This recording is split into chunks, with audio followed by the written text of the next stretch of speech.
set up to investigate a fitness or the fitness of a person in the position of Dr. Hlophe. Of course, what the DA is asking and Corruption Watch, they are asking this court to tell the National Assembly that where a member was a former judge who resigned from the bench because she or he had made deeply offensive statements of racism or about black people, or a judge was removed from the bench because of gross incompetence, incapacity of misconduct, the NA, the National Assembly, must have a special procedure to determine whether such judge can serve in any capacity. Could serve in the JSC. But that obviously the court can't do. The court would give significant deference to Section 57 of the Constitution, which gives the National Assembly the autonomy it needs in order to decide how its internal arrangements are done, how various deployments of their members are done. There is no special procedure that must be given to, or that must be designed for a special member. And of course, we've debated this case only on the basis that the 3 members of the opposition that are referred to in Section 178(1)H are members, are known. The only person we know of the 6 members, the only person who's being debated here today is Dr. Hlophe. That's the only person. What the DA is asking is that target him for a special procedure. The others, we don't know who they are. For example, where does it really end? Because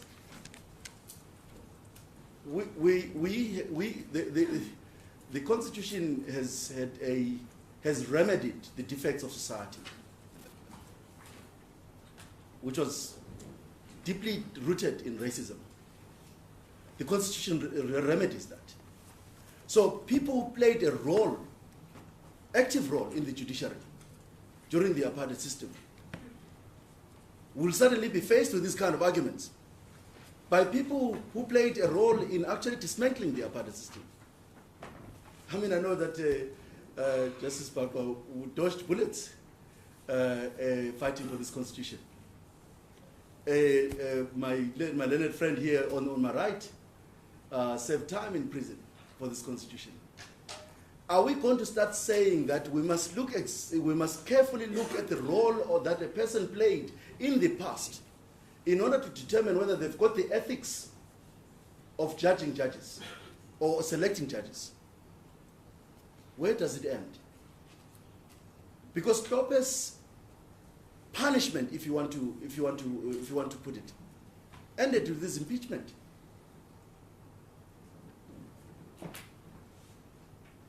So people who were in the security branch are now advocates. Some of them are judges. We don't know. Some of them are in different spheres of life. They are playing meaningful roles as citizens of the country. So the logic of the DA and the Corruption Watch is anti-constitutional, because what it says is that this court must target former judges who seek to play a meaningful role as citizens after their impeachment or after their removal. Because let's think about it.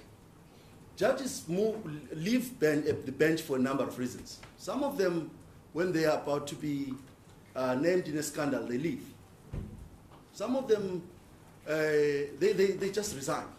But when they've resigned, they decide to seek a role in other places, like the National Assembly or, well, I haven't seen any in the church, but that's nationally possible too. But they seek a role in different places. Are we going to say that post their impeachment, post their removal, post their resignation, they are not citizens? What you are being asked that Dr. Hlophe must surrender is that over and above the fact that he was removed as a judge in the most despicable way, we must then impose a ban on his Section 19 rights, which the Constitution does not permit. And I target Section 19 because only the President is barred from holding public office, from seeking to hold a public office after removal from office. Not anybody else, not the public protector, not the Chapter 9 institutions heads, not judges. Yes, but Mr. Masuku, I hear your submissions and your line of reasoning, but maybe we shouldn't stray far from what these proceedings are concerned about in this sense. The designation of Dr. Hlophe is to a structure that we've been talking about here, the JSC. And in that sense, the way I understand the attack, if we may call it that, by the applicants, is that he needed to be considered for suitability to that structure, and that it is not purely about him, and that the assembly needed to consider his suitability. And in considering, it seems to me, I'm just paraphrasing what has gone on, it seems to me the applicants are saying that the assembly just relied on what has been referred to as a convention or a practice they had applied in that designation. In other words, and this is why they are not querying his designation by his party. No problem about that. But they are saying what took place. Now, and you'll correct me if I'm wrong, to personalize it, so you're just attacking him as a person, and how far can it go? But it seems to me the attack was in relation to his designation. They are not attacking his designation or his nomination by the party. Therefore, it's not personal. That they leave alone and they understand. And that's how I've understood it. But if you're saying, you're just going for Dr. Hlophe, I understood you to be saying, no, you didn't do this right, according to the applicants. That's what not the Constitution asks you to do. You followed the convention instead of sitting down and considering this matter.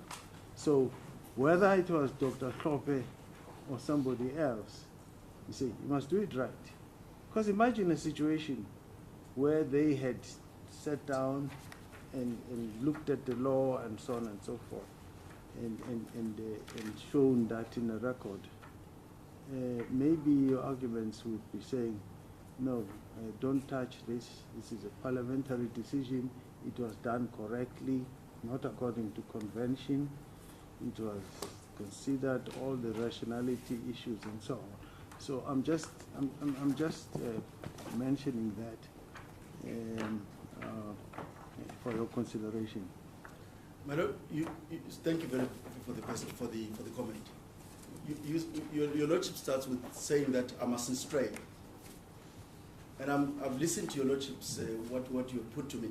And I'm still concerned about the comment that I mustn't stray, because I don't believe that I'm straying. I believe I've answered the question you've just raised. The question that you put to me is exactly what I'm suggesting. Is what should is an interpretation that we put on Section 17778. Firstly, there is no requirement that they are suggesting there should be a special procedure for former judges who are impeached. Secondly, I will not comment about the personal issues, because these papers, my lord, say a lot more about Hlophe in his personal capacity. What you're being asked there is to look at whether there was any attention paid to Dr. Hlophe's moral standing. They call him disgraced. National Assembly should have looked at the disgraced judge and asked itself, should we place a disgraced judge in the hands of the in the hands of the JSC? So we have to be very fair in how we look at the arguments that are being presented, because the argument I am making is that there is no, for example, the procedure they've argued for would not apply to anybody else, because nobody else of the 6 people that are members of the National Assembly designated to serve in the JSC. No one else has been spoken about. We don't know who they are. You are only being asked about Dr. Hlophe, and that is why the focus has to be Dr. Hlophe, and that's not being personal. It's really we're really asking this court to look at this case for what it is. What the DA fails to achieve in the debates in Parliament, they brought it here. The same arguments they brought in Parliament are here. But they failed through the process of Parliament. So what they are asking as a remedy is that this court must then intervene and do what? Create an ad hoc committee. There was a proposal of an ad hoc committee. Have a special attention paid to, is he fit to be, and your lordship used the same word, is he suitable to be a member of the JSC? And my argument, and it was relevant, is that the only suitability requirement under Section 178 is membership of the National Assembly. There's no other. As it would be with reference to a judge president. The only suitability requirement is judge president, as it would be with the advocates. The only suitability requirement is advocate or attorney. And that's the argument I'm making. I'm not straying away from the case. I'll be very concerned if that was what the court was suggesting I am. I'm making strictly arguments that are relevant for the client I represent, which is that you have to look at what the DA is asking you to do at the Corruption Watch. They are asking you to tell the National Assembly how to do it. In fact, your lordship actually raised the relief that the Corruption Watch is asking for. They want the matter to be referred back to the National Assembly to take the decisions referred to in paragraph 2 and 3 above afresh, in accordance with the principles set out in this court's judgment. So essentially what the DA wants to do is to walk into the National Assembly carrying a judgment of this court, so that the proceedings of the National Assembly are guided by that court. And I have no difficulties with the guidance if the guidance was warranted. If there was an attack on some legitimate attack on how the National Assembly conducted itself. And the answer to your lordship was given by the speaker yesterday. Was very meticulous about what exactly happened. The day proposal was made, there was an objection. That objection resulted in a postponement. The matter came back again. There was a division, parties debated. And there's a transcript showing how parties debated the issue. They debated that precisely because the issue of his nomination had been, nomination by the party had been called into question by a party that has always been anti-Hlophe, which is the DA.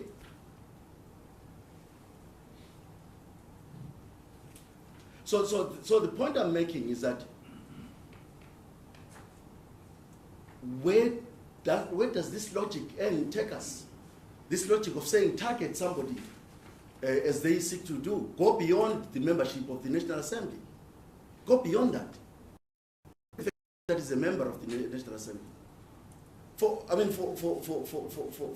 Because that is not what the Constitution requires. The Constitution does not require us to go beyond the membership of the National Assembly. Yes, so you are saying what is reflected in answered meets, for instance, the standard of rationality. I'm concerned even about the use of word standard of rationality. I say yes, it does. But what it does is also reflects the debates that took place in Parliament over the suitability of Judge President Hlophe. Yes, just wanted to confirm that. Yes, the DA had a different view of it, as they always do. And the Corruption Watch now has a different view. In fact, I'm going to deal with the Corruption Watch's allegation that he should repent as a criteria, as another criteria for him to be considered for membership of the JSC. But so I'm saying, and this argument, my lord, dovetails with the argument I submitted yesterday, which there is no answer to. My learned friends have not answered in their papers. I mean, I know the DA says they are horrified by the argument that there are no consequences for a judge who has been removed from office, either for gross misconduct, incapacity, or incompetence. The consequence is only removal. There's nothing else. I know that they say there should be consequences, but what those consequences are, they don't say. And this is the reason why it's important to look at the nature of the impeachment process. Because we cannot suggest that the constitutional makers were not aware that at some point in our history, at some point in our constitutional development, there will be a need for Parliament to remove a judge. They were aware of that. But the constitutional makers made it clear that the only person who will suffer consequences for their removal from office is the president, not anybody else. So Dr. Hlophe walks out from the bench to the streets to campaign for his party in exercise of his rights of Section 19, and he now has free speech, freer than the judges that are serving, because he can say whatever he wants. If he's in Parliament, he's got parliamentary privilege, and he cannot be impugned for his speech. So we are seeking to amend the Constitution via the courts. They're asking for an order that essentially amends the Constitution.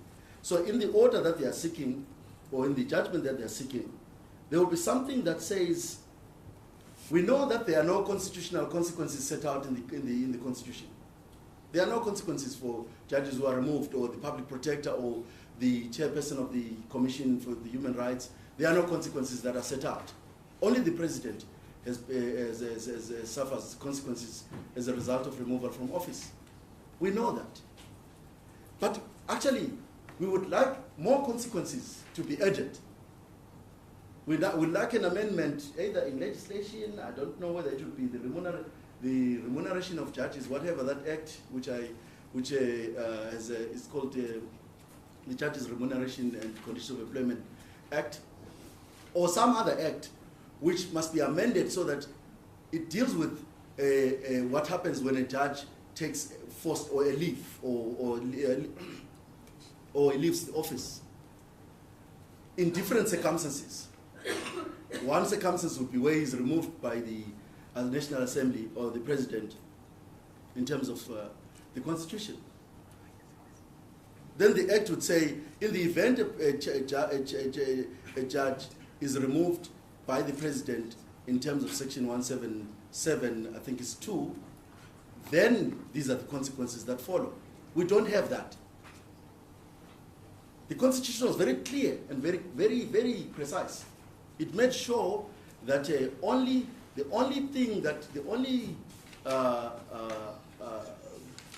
consequence that a judge suffers is impeachment. And I did say yesterday that there is not a single person here who would not know the humiliation that Dr. Hlophe has endured over the 13 years or 14 years or whatever years that this case has been running. Everybody knows that. And so what the DA now wants, and the Corruption Watch, they now want a bit more, because they are not content with just the removal from office. Because the removal from office is intended to serve 165(4). You are removed from the office because you can no longer play, you are no longer, your presence is no longer consistent with judicial independence.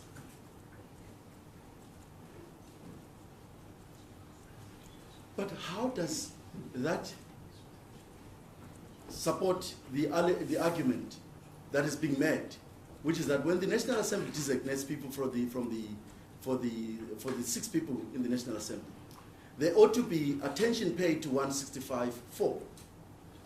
From the evidence, we know that only Dr.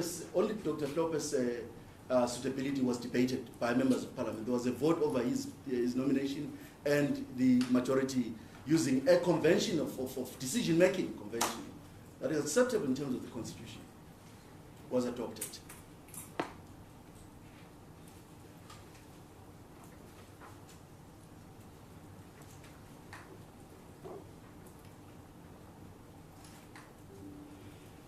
The Corruption Watch, and in some extent the FUL, they looked at Judge President Hlophe's response to their founding affidavits. And they were, dare say, a little perturbed by what he had to say about their attitude. Dr. Hlophe says, I intend to use my new role in the legislature to promote judicial independence. No judge should ever be impeached because they had a conversation with another. That is twisted, deliberately twisted. Twisted to mean that he says he's going to promote the conduct for which he was impeached. It is deliberately twisted. It's a false rendition of what he says. All he has said in his affidavit under oath is that as I sit as a member of the legislature, having taken the oath of office of being a member of that house, of honorable people who represent the nation, I intend to use that position in order to advance judicial independence. What experience does Hlophe have? Let me start with the experience of impeachment. The experience of impeachment. If you want to look at how judges are impeached in South Africa, you would have to look at Judge President Hlophe's impeachment. You can't avoid it. You have to look at how he was impeached and ask yourself, as a judge, this is the template for removal of judges. Here is how it happened. There was a complaint. It was processed through by the JSC in 2009.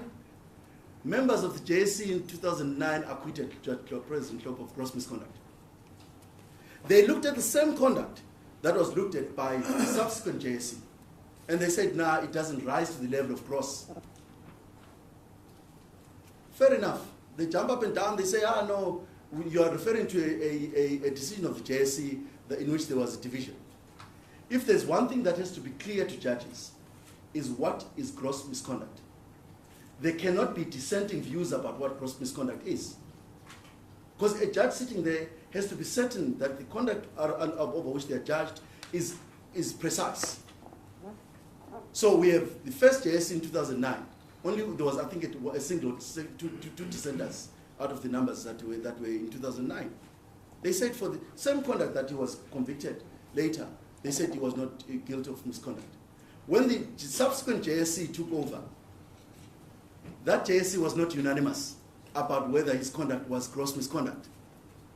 And this is a body of lawyers referred to in the judgments as a body of lawyers who are left to decide what to do with a judge who has been who's charged with gross misconduct. They also can't get it right in the sense that there's dissenting views on it. So Judge President Hlophe says, okay, fine, I mean, there's different views about what gross misconduct means. There may be a minority here. In the past, there was a majority. Now there's a minority. Let me see whether I can try my luck with the National Assembly itself. Because these are legislators. They can legislate and tell us exactly what the standard of gross misconduct is that should hold a judge accountable. He goes to the National Assembly, says, hey, I run an inquiry so that I can tell you my evidence and tell you why I think this is not misconduct. What does the National Assembly do? They say, no, we just want you to tell us about consequences. Tell us about sanction. They actually use the word sanction. Tell us, give us representations on the issue of sanction only. Because the issue of whether you're guilty of gross misconduct or not has been settled by the JSC. They consider themselves bound by that decision of the JSC. There's a debate about it. FUL was there. Well, that debate, we lose it. But nonetheless, we lose it in court, the full bench. Judge President says, President Hlophe appeals, lodges an application for leave to appeal. He's granted that leave to appeal. What does the state do? They withdraw funding for his legal representation.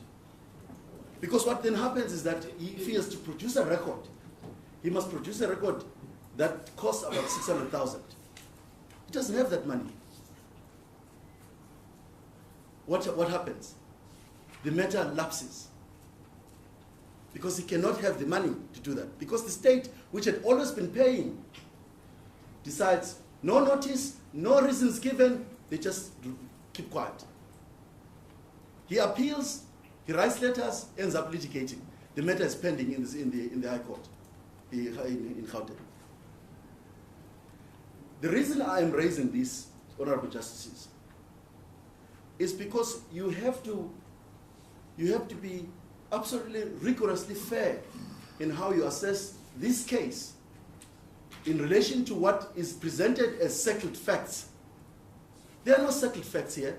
The impeachment, the lawfulness of the impeachment of Judge President Hlophe is pending. Is a matter that is still ongoing. He tried the Constitutional Court on a direct access basis. They told him no.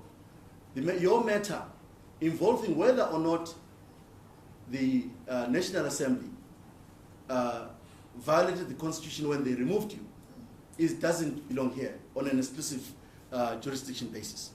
Go back to the High Court. So I'm involved in the case. We've done the application. All it needs is signature, and it will be served in the High Court. So the presentation by my learned friends for the DA, the Corruption Watch, and FUL wants the court to handle the case of whether Dr. Hlophe is suitable, assuming the court was going that direction, on the basis that this is a settled issue. It is not a settled issue. The court will still be asked to determine whether it accepts that a judge can be impeached in the way that we've just described. State withdraws funding. The National Assembly says we're not conducting an impeachment hearing other than on sanction. So essentially what the National Assembly says is that we're not going to exercise our role even at the level of being an oversight, at the role of oversight, whether or not your removal from the office complies with Section 165. It is consistent with the dignity of a judge, it's consistent with all the values that are set out in Section 165.4. We're not going to do that. That's the National Assembly that tells it. He challenges that. That's what he's challenging. He says a judge ought to be removed after the National Assembly has conducted a proper hearing on every aspect of the case. But that's a case you don't have to decide. All I'm submitting is that you should not be invited to treat these facts that are presented by the DA, the FUL, and the Corruption Watch as though they are settled. There are dissenting views about whether his conduct was in fact gross misconduct. Dissenting views. Forget about the National Assembly because they didn't even go that direction. They didn't even want to go the direction of inquiring through a proper hearing whether this was the legal standard that they've established for judges of gross misconduct. So the fact that there's still a split around whether the misconduct that is alleged is actually gross justified the National Assembly's intervention through a proper inquiry. That wasn't done. So we're back in the courts asking the courts to correct that issue. Justices, you'll know that through the impeachment process of Judge Hlophe, He had the right to approach the Constitutional Court, and he did. The Constitutional Court asked too many questions, one of which was, where do we get people to judge your case? Because half the court, 3/4 of the court is conflicted. We can't sit. We accept it's a constitutional issue of momentous importance because it implicates 165(4). We accept that. It's a constitutional issue, but we just don't have the quorum. What is the result of that? And bear in mind the constitutional consequences of a constitutional court refusing to hear a matter that should be heard by it in terms of the Constitution, and saying no, because we can't have judges to hear the matter, because they are conflicted in various ways. We are now going to accept, and this was an argument advanced on behalf of the Honorable Justices of the Constitutional Court, that what should be accepted is the SCA judgment.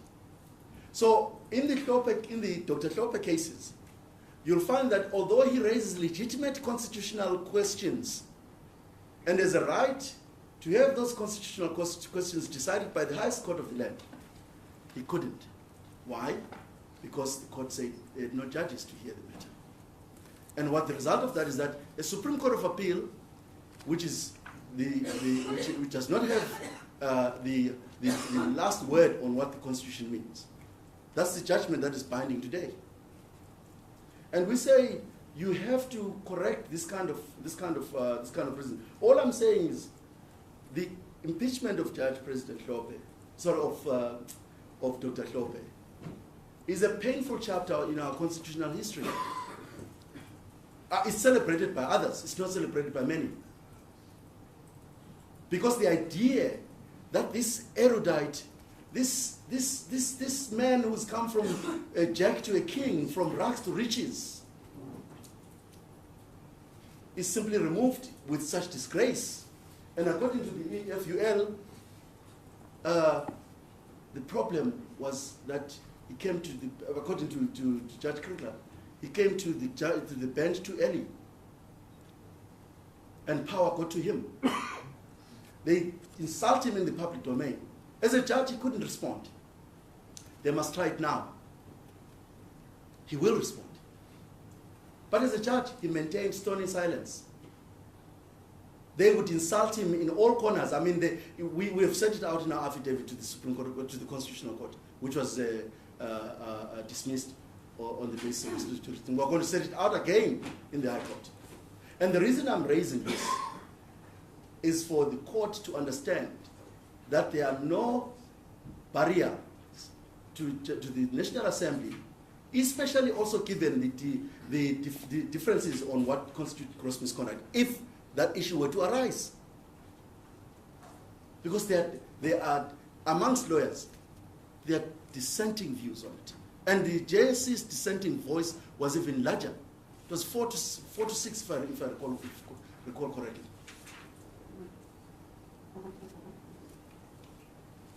Mr. Katz dealt with the issue of composition. Why interdicting Judge President Hlophe would impact on the composition. I do not intend to deal with that. I merely support what he said, but point out the case, and I think he did refer to the cases, the Judicial Service Commission versus K-Bar, 2013, Volume 1, SA 170. And the relevant paragraph there that I would commend the court to is paragraph 27, which deals with the composition. If if Dr. Hlophe is removed, the consequence is going to be that the matter is remitted back to the National Assembly. There are two ways to look at it. The MK essentially would have been put under warning not to renominate him as their nominee, because the court would have said so. The court would have said some things about it's necessary for the National Assembly to do a fitness test or a suitability test of Judge President Hlophe. That it's not sufficient that he's simply a member of the National Assembly. And so MK must then look around and say, Dr. Hlophe, hey, now in light of this judgment, what do we do? You are the person with over 20 years of experience, working with the judiciary, working as a judge president, working in the JSC. Your only issue is a divided view of whether your conduct was gross misconduct. It's the issue, really, and the findings that came after that. They say that is a problem, it disqualifies you. But let's assume MK is bold enough, which it is. They say, no, we look at your experience, we want that experience. Your transformation of the Western Cape judiciary is legendary. You are the only judge in this country who was able to say with a straight face that there is racism in the judiciary.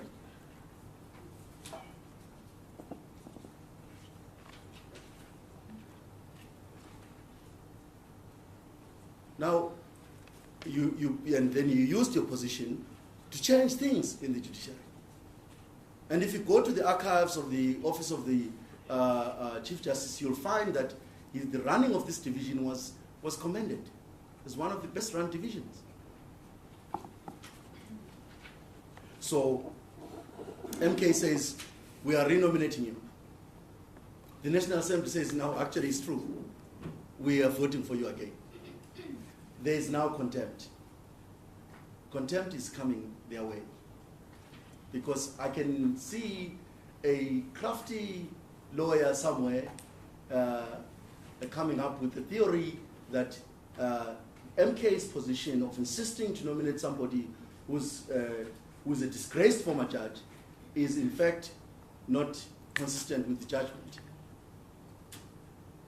I don't know what the judgment is going to say, and I shouldn't until it's written. But what they are asking the judges to do, honorable judges to do, is to do that, to introduce in the National Assembly the tyranny of the majority, to direct how the majority should think. The majority members should think as the JSC thought, with dissenting views. Remember the JSC had a dissenting view?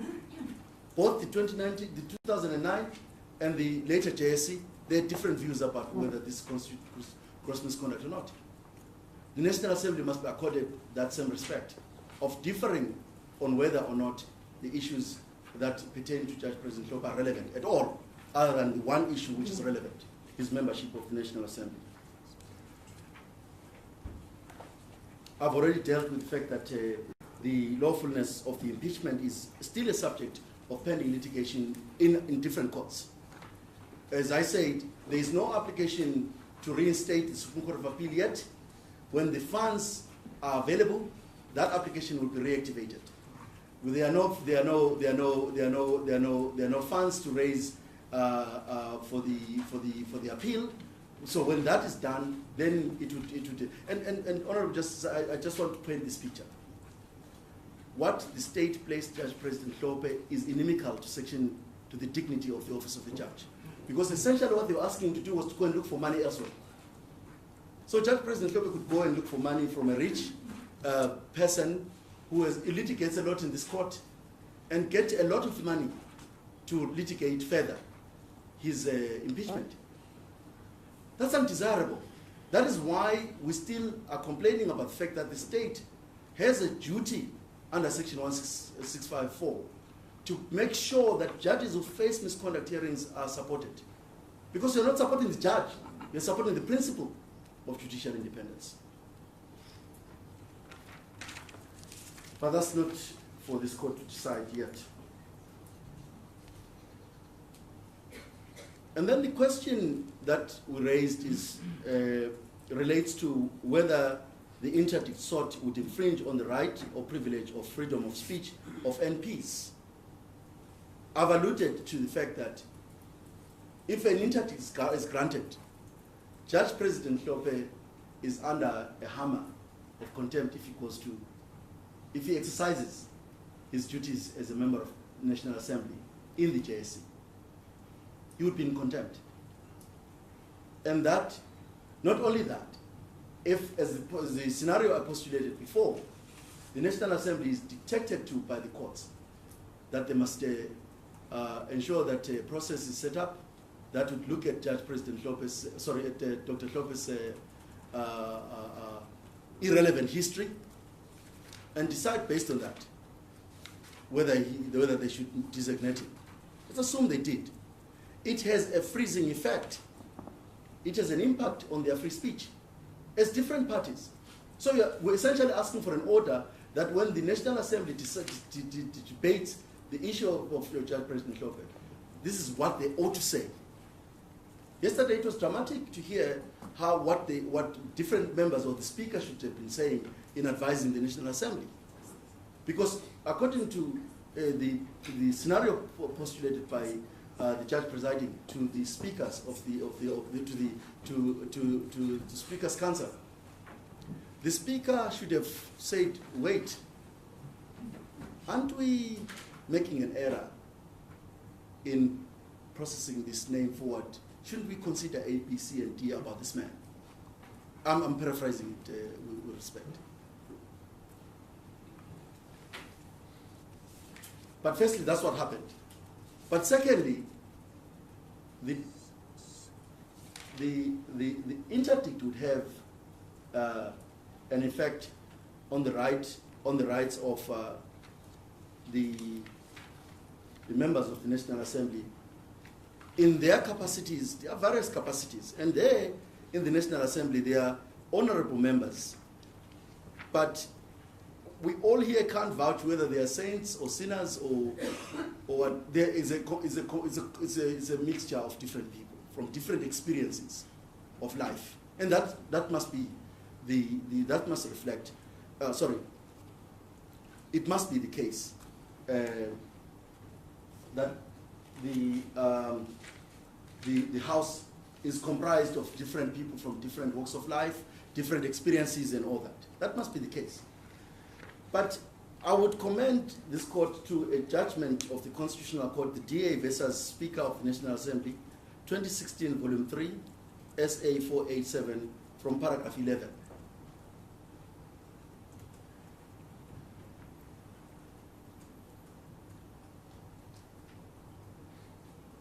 Justice Madlanga, writing for the majority, says, South Africa is a constitutional democracy, hard-won democracy that came at a huge cost to many, a cost that includes arrest, detentions, torture, and above all, death at the hands of the apartheid regime. The importance of our democracy, therefore, cannot be overstated. It is the duty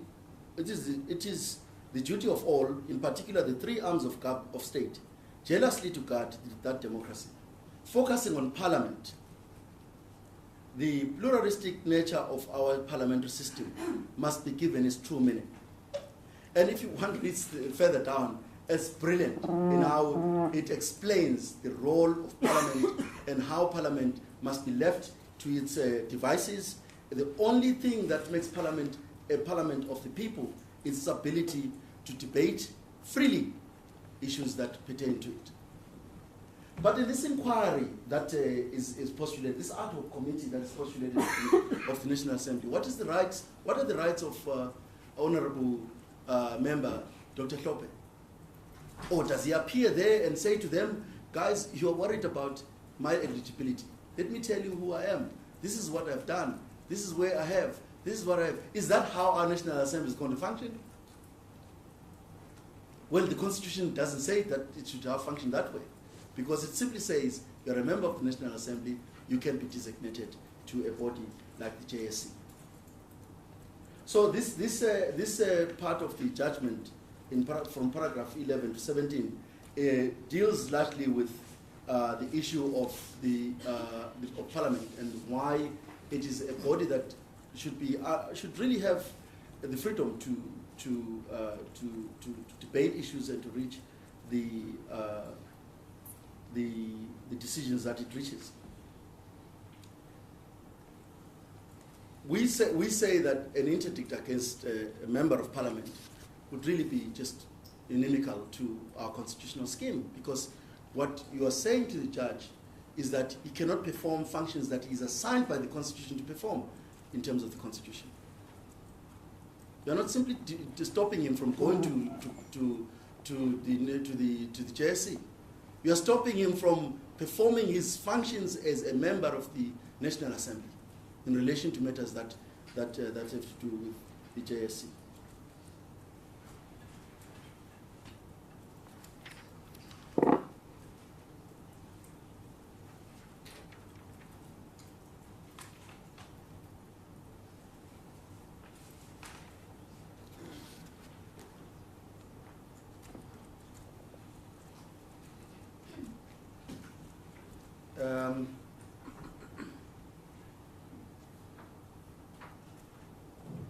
So, the National Assembly would perform its constitutional obligations if it were directed to do so under the hammer of contempt. If they don't perform the functions this court says it must perform, they are likely to be held in contempt. And we say that is an effect on the rights of the National Assembly at different levels.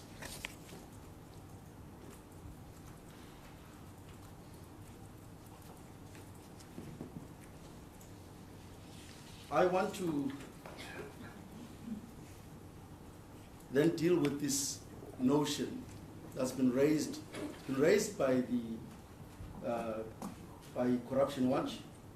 It's similarly been raised in heads of arguments by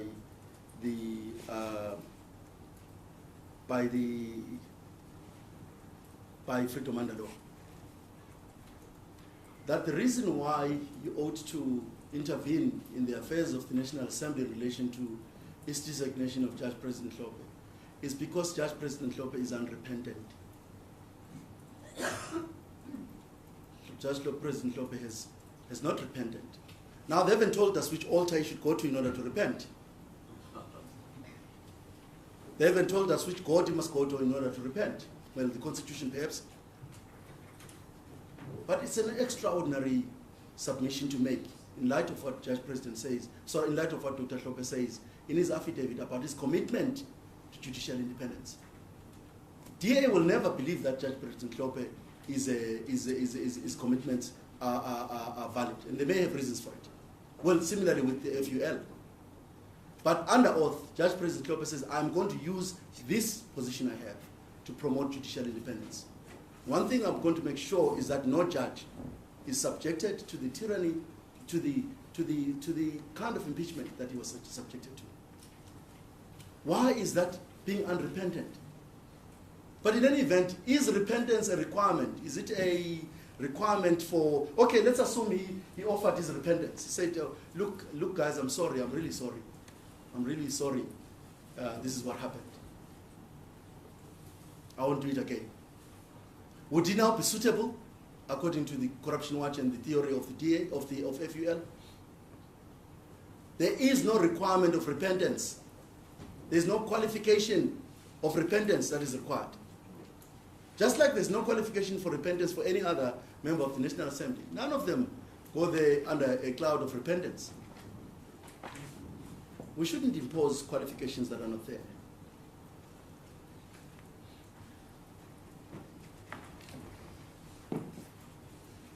The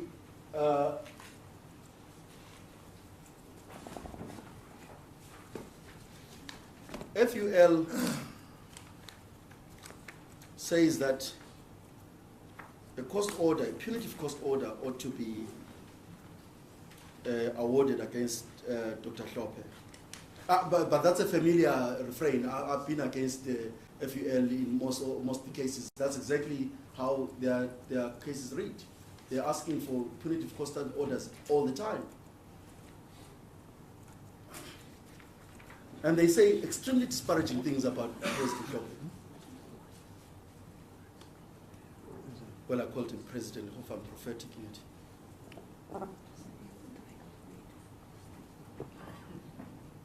So they say Hlophe should be granted a cost order of an appeal scale because his inclusion in his affidavit of a number of false, scandalous, vexatious, irrelevant, and gratuitous. One word there would have been sufficient.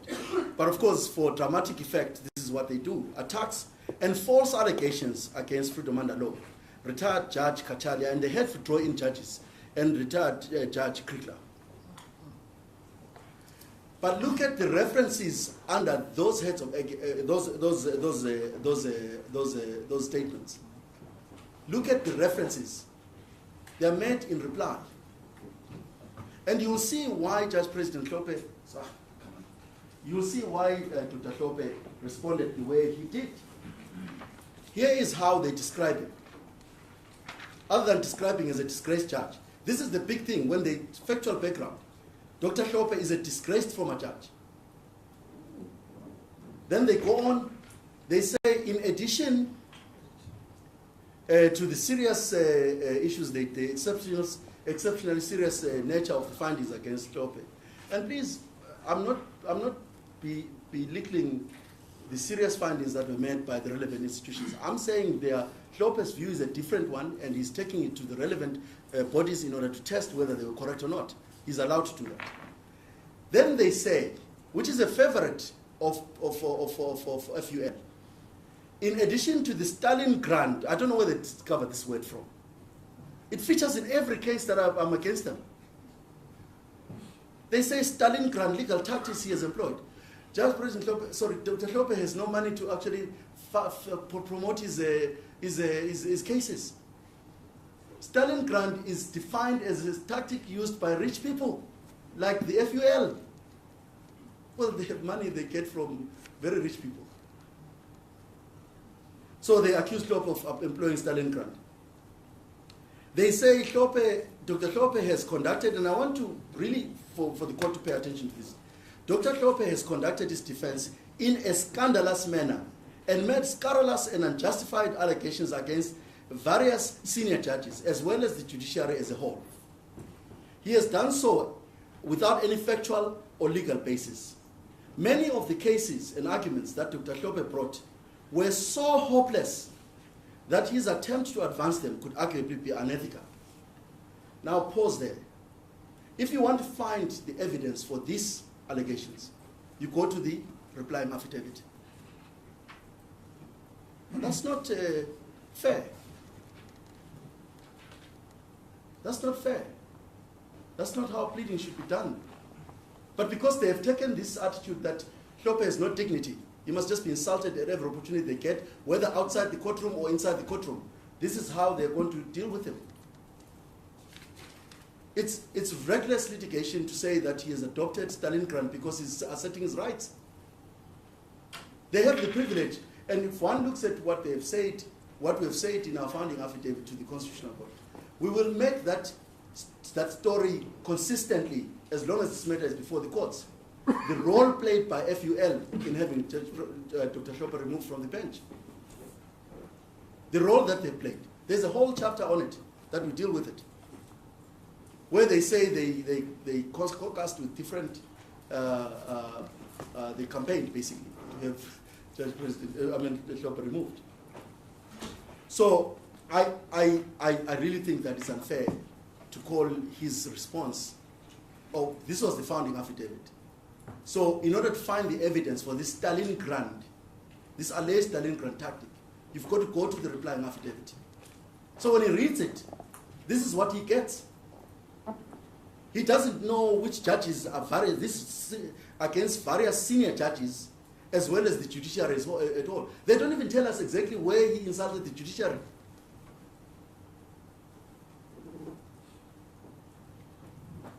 No facts are pleaded, with particularity for him to be able to deal with the issue. So he complains about it. He complains it most profusely. But it's not fair. It's not a fair criticism of a litigant, where in certain instances he won his cases and others he lost.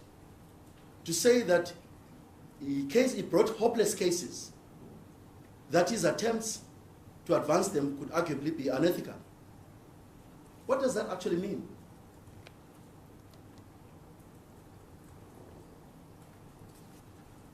I mean, what does it convey? Is this how much disdain they heap on a human being? Do they even see him as a human being? The manner in which FUL treats Hlophe in litigation is astonishing, but not surprising. I will restrain myself from saying why it's not surprising, because I still have to make that case when we come back in another court against FUL. And bear in mind, Honorable Justices, the only party that has opposed the applications of Hlophe and have been granted the status of a respondent, not an amici, not anybody, is FUL.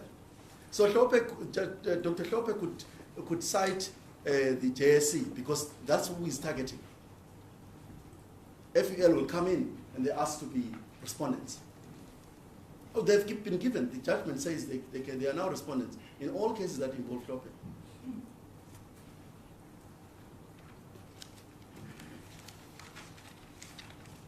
So there are a number of reasons why this case against Dr. Hlophe should be dismissed. The court will know that Section 1, 2, and 3 of the Constitution, read compositely, makes it clear that South Africa is a democratic state founded on, amongst others, the supremacy of the Constitution and the rule of law,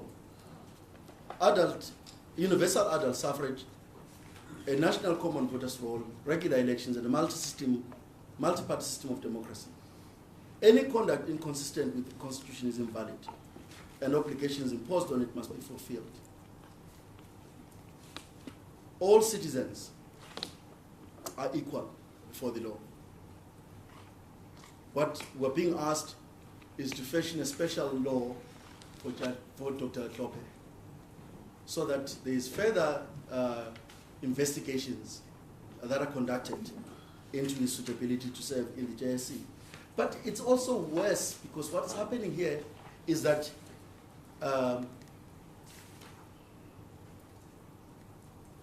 there's speculation after speculation. One of the speculations that they make is that, if Dr. Hlophe appears in the JSC, what's going to happen? There are certain candidates who are going to boycott or who are going to refuse to be interviewed by the JSC if Dr. Hlophe is present. Or they would question his involvement there. But let him deal with it there. And quite frankly, anybody who goes to the JSC and wants to choose the panel that interviews him, it's questionable whether worthy of the interview itself. But that to be made as a basis to remove Hlophe is beyond ridiculous.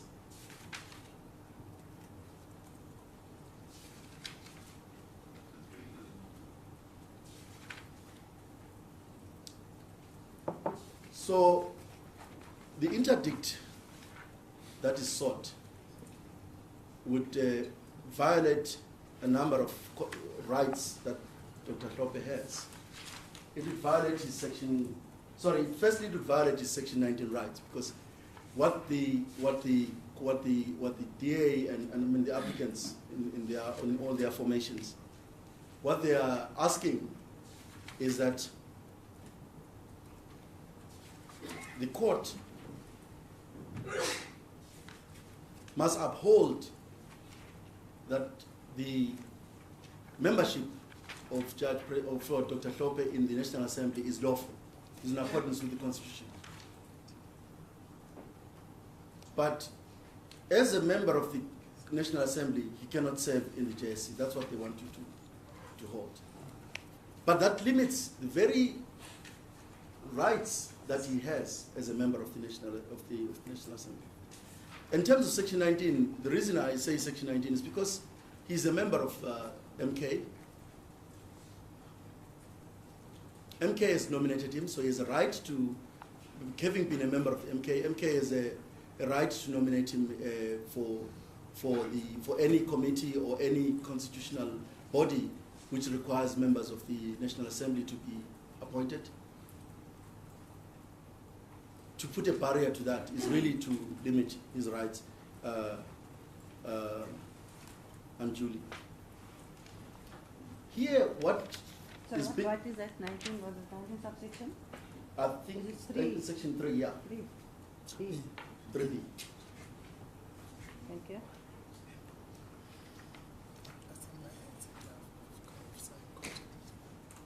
Yeah.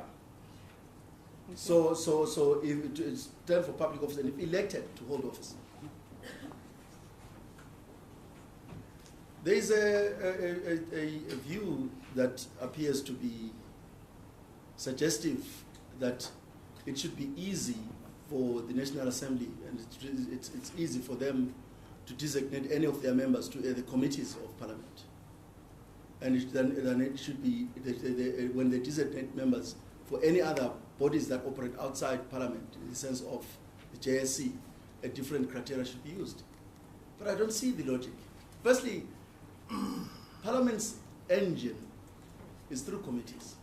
Those people work hard for us. Those committees play a critical role. In fact, Dr. Hlophe was impeached through the actions of a portfolio committee. That's how powerful they are. A committee of Parliament recommended to the National Assembly that Dr. Hlophe be removed. Now, and in that committee, there were all sorts of people who conflicted, but that's another story for another day. An interdict would violate the NA, the National Assembly's authority. In other words, what the court would be saying is, we understand your decision, but your decision must not be implemented, because one of the members you have designated must not perform the functions that you have assigned to him. So if the National Assembly wants a feedback from the 6 members of the National Assembly of what happens in the JSC, Dr. Hlophe won't be part of that. And that can't be right. The National Assembly is entitled to the experience he has as a judge, is entitled to the full use of that experience.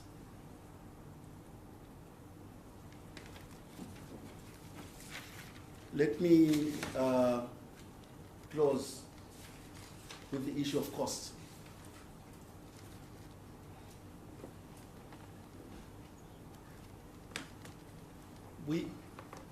Dr. Hlophe must be awarded costs.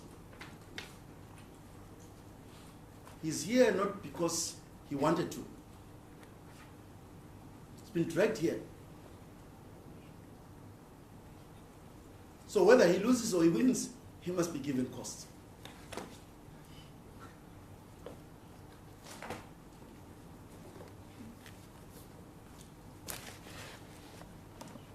And the cost should be a cost of 3 counsel, especially for the gratuitous insults that Judge President was subjected to. To say that we make unethical submissions or unethical legal arguments is below me. I mean, I'm not going to, in fact, we've been talking about it, I'm not going to dignify that because it's not made by Ms. February. If it's in the affidavit of Ms. February, but I do not believe Ms. February would have made that averment without the advice she gets, because the advice she gets is from lawyers who know this case, who say to him, the arguments made by Dr. Hlophe are unethical. We get targeted for those kind of insults. What unethical submissions have we made? They don't point them out. It's not fair that they don't love Hlophe and we don't expect them to. But why target his lawyers? Just one question there, Mr. Yeah, no, Masuku. Regarding your averment, whether he wins or loses, what about the usual rule of cost following the result? It's not unusual for especially the NGOs to to make that kind of prayer for the courts to consider. I'm making the call for costs even if he loses, because Judge President Hlophe is not brought himself here. The cost he has incurred to defend this case is because he's been dragged to the courts. If he had not defended the case, you would be asking the question, but he's not defending it, so what?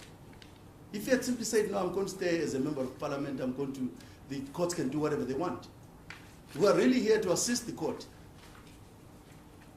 to come to consider a good decision on whether an interdict is warranted, or even an order declaring the National Assembly's decision is constitutional. He has had to incur costs that he didn't have to incur. And this is how they drain you out. They will consistently litigate against you. And I'm sorry, I mean, you know, this is what happens when in this world of theirs, that once you are a target of their fancy, they will consistently without flinching attack you, drag you to court. In fact, we do have it in the FUL, that at some point they want to claim all the costs that were paid by the state against Judge President. So if the similar approach to the Zuma case, where if the costs that Hlophe incurred defending himself were amounted to 30 million, so FUL will be doing that. The point is draining him financially. Whether he wins or loses, the courts are likely to say our NGOs, BioWatch, we had an interest in the Constitution, we're defenders of the Constitution. What has Hlophe been doing here? So I'm saying it's important, in the principle you put to me, Madod, would not be fair towards Hlophe.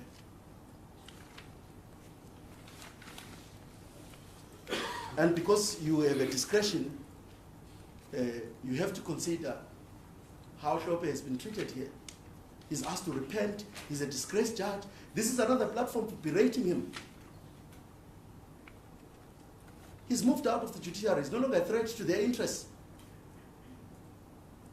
But so, why continuously drag him to court when he's now performing his functions in a different role?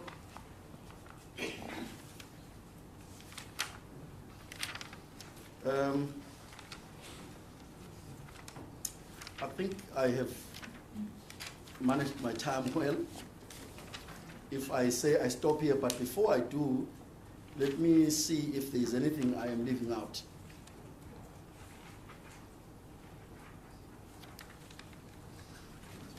Yes, even the allegations that Dr. Hlophe is using Stalingrad approach. Just with reference to the cases that have criticized litigant for being Stalingradist, just do an analysis of the cases he has brought to court, why he has brought them, how he has brought them, compare and see whether there was any Stalingrad approach. Besides, Stalingrad presupposes that you have money. He doesn't. The Supreme Court of Appeal case had to lapse because he couldn't raise the 600,000 that was required. And yet they insult him and call him, because remember, he's a former judge. You're looking at your colleague, a former colleague, sorry. And what they are trying to present as your former colleague is somebody who's totally unethical. Other than the fact that he was disgraced by the JSC and removed in the way he was, look at him again. He's coming to you with a Stalingrad approach, abusing the court. How is he abusing the court? By being here? Or by being in the court that they have been participating? Not on the basis that they are complaining about Stalingrad, but on the basis of the merits themselves. So in every case we've dealt with FUL, there have been merits that have been debated. When Hlophe loses, he loses not because his arguments are what they call unethical. It's not the right way to treat colleagues, to call their arguments unethical. And this is what they are saying. And they quote somebody, the reference they are making is a reference to Owen Rogers. It's not right. And I think it's important that you realize too that what Dr. Hlophe has complained about is the imprecise pleading that is raised in the founding affidavit of what they say he's wrong for. And when Dr. Hlophe complains about it, they then give a reply in which they start to give examples. Here is the example, here is the example, here is the example, here is the example. That's not how pleadings stand. If you allege that I'm doing Stalin grant, tell me which cases you're talking about, so I can respond. If you say I'm raising unethical arguments, tell me which those arguments are. Don't just raise a statement insulting me. And this is why I think it's important to give an order, whether Hlophe wins or loses, an order that his costs are going to be borne by the FUL. At least FUL from the website, they get money from very affluent organizations. Honorable Justices, these would be the submissions for Dr. Hlophe. There is no basis for an interdict to be granted, and that application should be dismissed with costs. There's similarly no basis on which the National Assembly's decision to designate Judge Hlophe as a member in the National Assembly in the JSC should be revoked or revised or set aside. We would ask that the court gives that order. But sorry, final submission. Just 1 minute. Judge Presiding asked the question about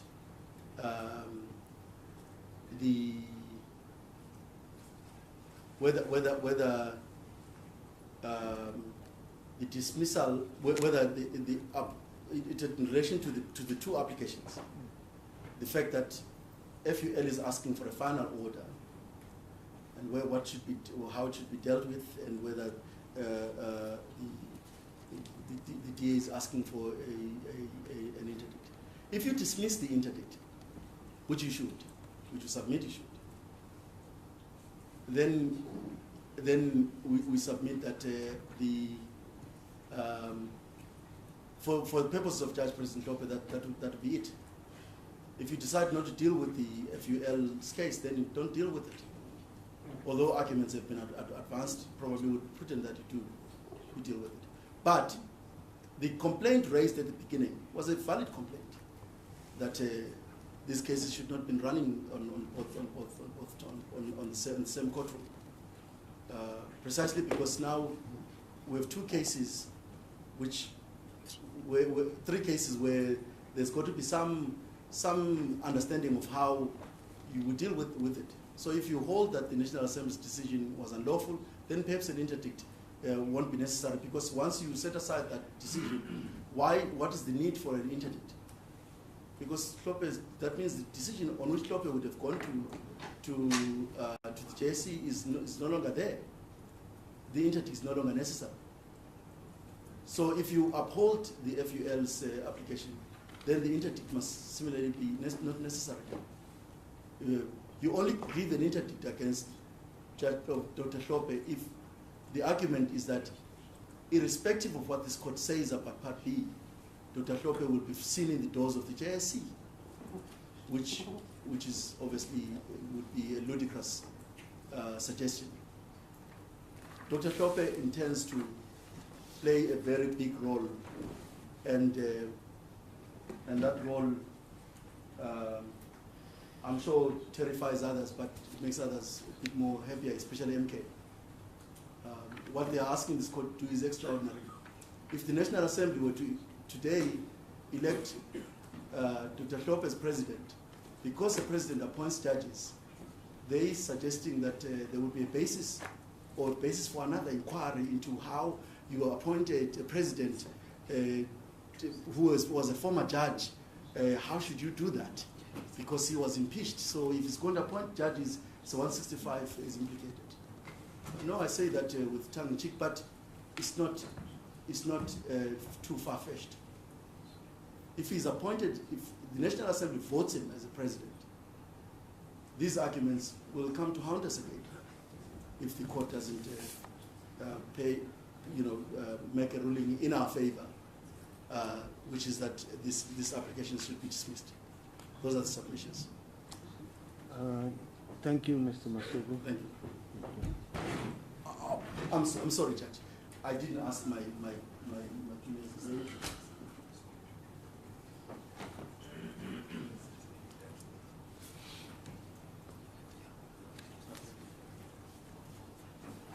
Thank you.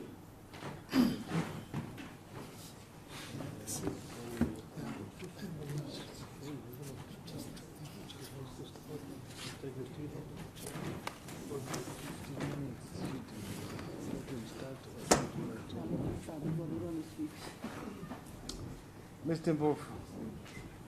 Good morning, Justice Parker, my lady. Proceed. Yes. Thank you very much.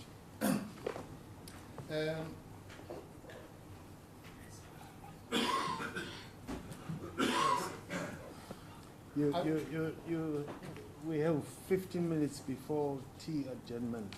Okay, so let me. Adjourn at That's perfect. 11. That- But you may proceed, please. Yes, okay. Yes, well, if the need arises, I'm going to collect all my credits from, starting from the emperor Let's leave the credit. to Mr. But there's also a charitable reason why that should be considered, because I'm going to allow one of my juniors to deal with a specific issue. So that's why I was saying the 15 minutes that you're talking about is perfect, because then I can do the introductory part. Just to set the scene.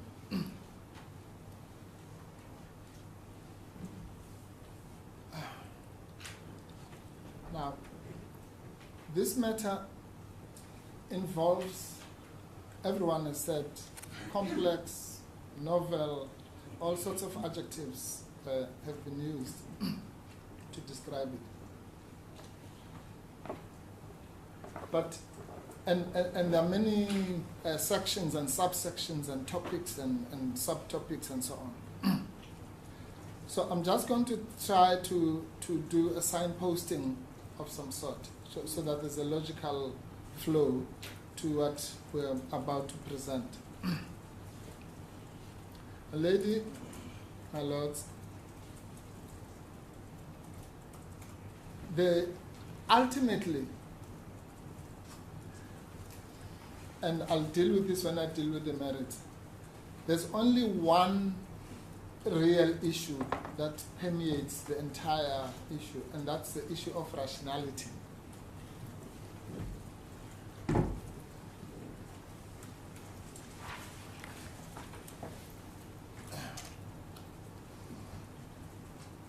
And the reason for that is that this entire case is, I mean, at face value, even people walking in the street who have never seen the door of a law school will tell you that there's something fishy about this.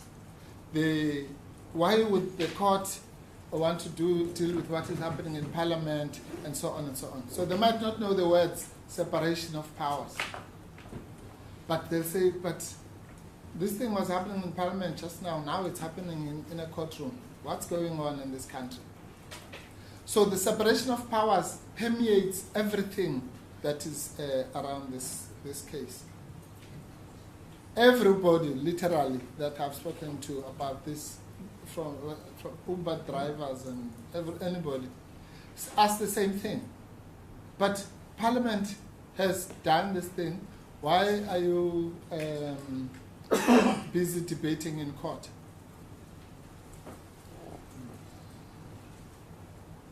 This court, or the court in South Africa, should never allow itself to become the appeal tribunal of the National Assembly. Because that's what is being done. Our courts are being turned into a joke. A political party goes to elections, wins 20% of the vote or whatever,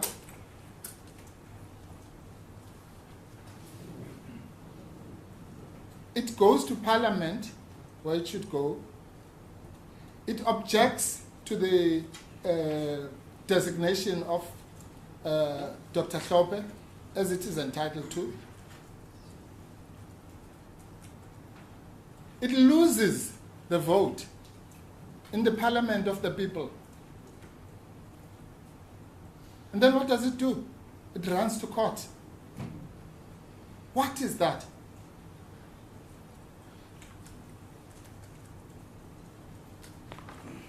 They say with a straight face that as soon when that vote happened, they went to their lawyers. That's what they say in their own affidavit. So the trigger to this application was the losing of the vote in the National Assembly.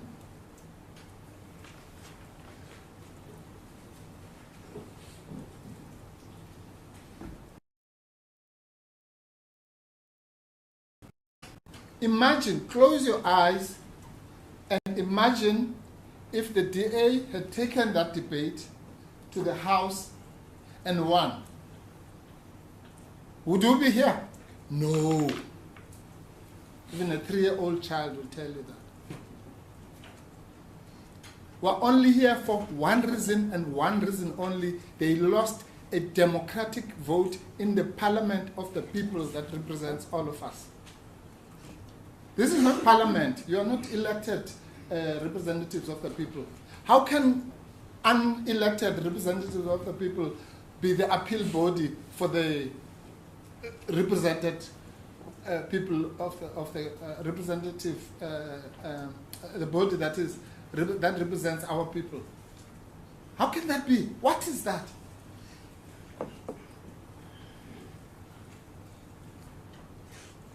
We have elections here. Well, the only reason we have something called Parliament is because we can't all 60 million of us, every time we make a decision, we have some mass meeting of 60 million people. So we have representatives, but those 400 people are us. They are us. So when they take a decision, South Africa has taken a decision. That's it.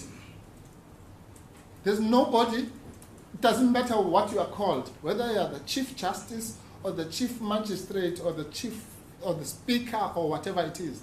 You cannot overrule the will of the people of South Africa. The people of South Africa have a right to be wrong. And nobody can do anything about it. If they elect me to be whatever it is, you may think that I'm the most useless person or whatever. But there is nothing you can do because the people of South Africa have made that mistake. It will be one that we have to live with until the Constitution says it must be rectified.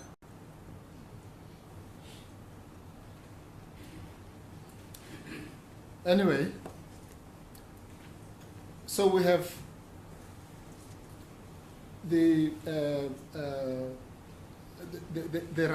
what is this thing called rationality? See, rationality is not what we say when we talk in the street. You know, what's irrational? No. In the legal world, rationality simply means whether the process that was adopted by the National Assembly accords with the purpose of the provision. That's all.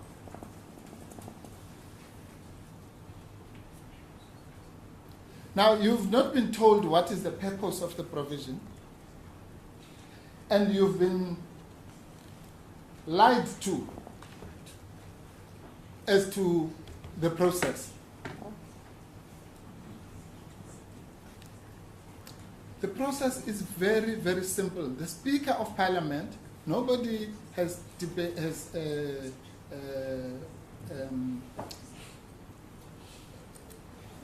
dissented from what the Speaker is saying. The Speaker says, we did not rubber stamp the decision. And the Speaker doesn't even have to say that, for God's sake. It's in the record. It's in the record. It's all over the record. Justice Bakwa said yesterday to one of my colleagues, are you saying that they debated the issue, but they fell short? In other words, they only dealt with the issue of the qualifications. But that is not borne out by the record. The record actually shows the exact opposite. The issue of the qualifications was not debated by anybody. Everybody, even those who hate Dr. Hlophe, said, we accept that he's an excellent jurist and is well qualified. We accept that. So that issue was never debated. The only issue that was debated in Parliament was the issue of the impeachment.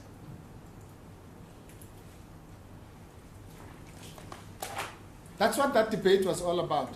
For the first time in 30 years, the Chief Whips Forum said, let's take this thing to the House. Why? Because for the first time in 30 years, we were not agreeing in the Chief Whips Forum, as we normally do, that it's automatic, that somebody, once there's a referral by a party, it's automatic. For the first time in 30 years.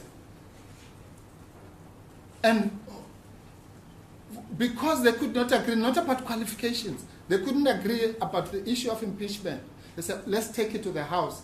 I think it was Honorable Frolic who used the best word. Said, well, it's the first time this is happening. The House is the arbiter. That's what he said. So let's take it to the House. For what? For a debate.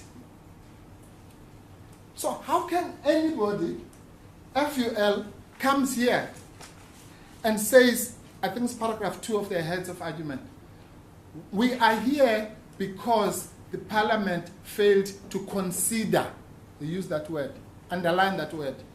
You're going to hear a lot about it. Failed to consider. That is a complete distortion. Parliament, whether they came with the right to the right conclusion or whatever, but how can you accuse them of saying you failed to consider that exactly what they considered? Everybody stood up there and said, oh, we've never had this situation about an impeached member, da-da-da-da. The word impeach is there. So that's all they were debating. So they considered, you as the judges are not allowed to go beyond that. Once Parliament discharges its duty to consider, it's not for you, let's say they consider and then they come out with the wrong decision. That's not your job. Your job is to say, did they consider as they are required to do? Yes or no? If they did, they did. And they did. And what you must do is to go to the Speaker's, for shorthand, instead of going to the record. If you just go to the Speaker's explanatory affidavit, you'll see there, I think there's Mr. Vessels, I think it's from the Freedom Front, who says that there's no legal impediment to this, but ethically I'm against it. There's a Mr. Maimane who says that this has never happened and there's a lacuna. There's a Mr. Swart from the ACDP who says that there's no legal impediment, but we are seized with this matter. There's Honorable Shivambu, who says that the convention, who talks about the convention, and then there's I think it's Mr. Machakis or something from the DA, who obviously says what the DA is saying. But here are two telling things which I wanted to mention before we go to tea. One is that the DA, if you go to, to the Speaker's explanatory affidavit,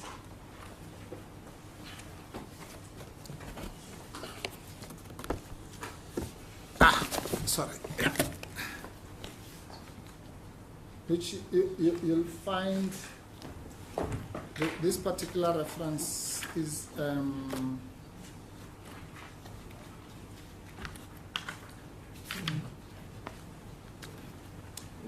it's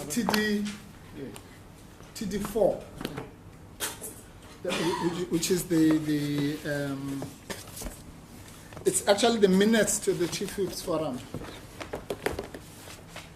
We have it. You have it? Okay. Let me just paraphrase. I'll find the case line reference. Mr. Machakis. Oh, no, Mikalakis, sorry. Mikalakis, yes. From the DA. This is what he said. Now they come here and say something completely different at the Chief Whip's Forum. Say, Mr. Shivambu indicated that the previous meeting it was proposed that it's 05-84, sorry. It was proposed that a political party should not interfere with the nomination of another party. There was no objection and so on. Mr. Ngubane expressed surprise that there was disagreement. And then here's the DA person. Mr. Mikalakis stated that he agreed in principle that parties should not interfere with each other's nominees. But in that specific case, his caucus, that's the DA caucus, did not agree with the candidate for moral reasons. Moral reasons. We must sit here, all of us, honorable judges and so on, because some party had moral objections. And between down here, where there's parliament, and this building, it changes to a legal reason. No. So this is a political, as the speaker says, it's a political decision. And it is not true that what was put to my learned friend, I think Mr. Masuku, that the political decision was the MK decision. No. The speaker says the decision by the National Assembly to designate Dr. Hlophe is a political decision. It's a political decision. By the way, the decision to impeach him was also a political decision.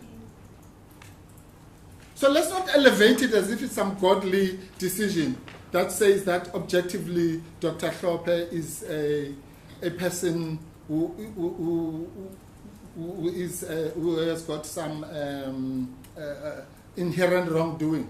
It was a political decision. If that impeachment happened now in this parliament, Dr. Hlophe may not be impeached. So it was a political decision by a particular balance of forces, which was dominated by the DA and the ANC at the time, before the ANC was dethroned from power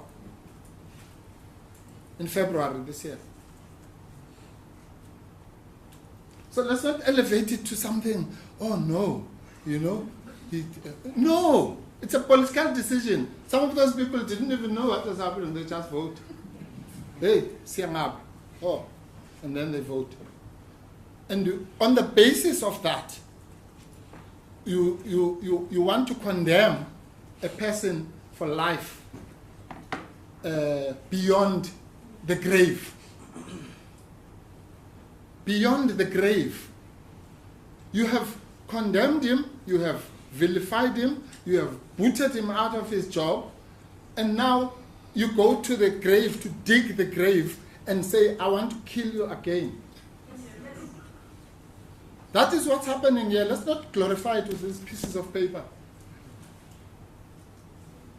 That is all that is happening. It's a lynching of black people in the same way that lynch mobs we were doing in the South, in the United States. You want to lynch someone and not be happy with killing them, but you must hang them on a tree so that passers-by must see his body hanging like this.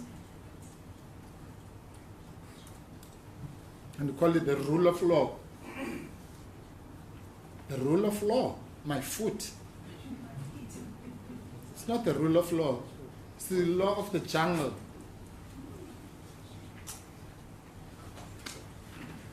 and we're not going to have that here. So when we return, I'm going to ask my Leonard Junior. He's going to deal in the structure that I suggested in the heads. It goes something like this. We deal with the preliminary points. Then we deal with the requirements for interdict. And then we deal with the merits. That's kind of the broad structure. And I want to say this, that the merits will only deal with them in the context of what, and that's why this case has just been turned upside down, unfortunately. The merits of this case we shouldn't be dealing with, properly speaking, but only to the extent that in the EFF versus Godin case, they say you must have a judicial pick. You are allowed, as it were, a judicial pick into the merits, but only for the purposes of determining whether the interdict should be granted. That's really all. But because of the chaotic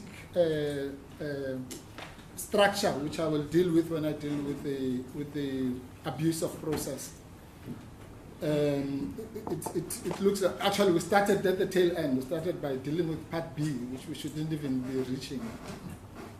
So Mr. Moela is going to deal with the two things. One of the preliminary objections, you'll remember, is the one that talks about the incomplete pleading, which says outer was not pleaded. So he's going to deal with that in that context of the non-pleading of outer. Because in our respectful submission, that should be the end of the case. If you don't plead an essential averment, that's the end of the case. But if we're wrong, then he's going to deal with the requirements of interdict to show that in any event, the outer requirements have not been established. Assume they were properly pleaded. So that entire section will deal with it. So that will leave me to deal with the remaining points in limine, which is abuse of process. Locus standi I'll touch on. Agency I'm not going to deal with because there was a suggestion, although I'm going to say something about the full application regarding agency. And then I'll deal with what I call the pick, the judicial pick into the Yes. Are you not taking our tea time now? yes. we can take it. Court adjourns for tea. For about 15 minutes. 15. But not working. Okay, I'm just plug it in.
Mr. Hlophe, you may proceed.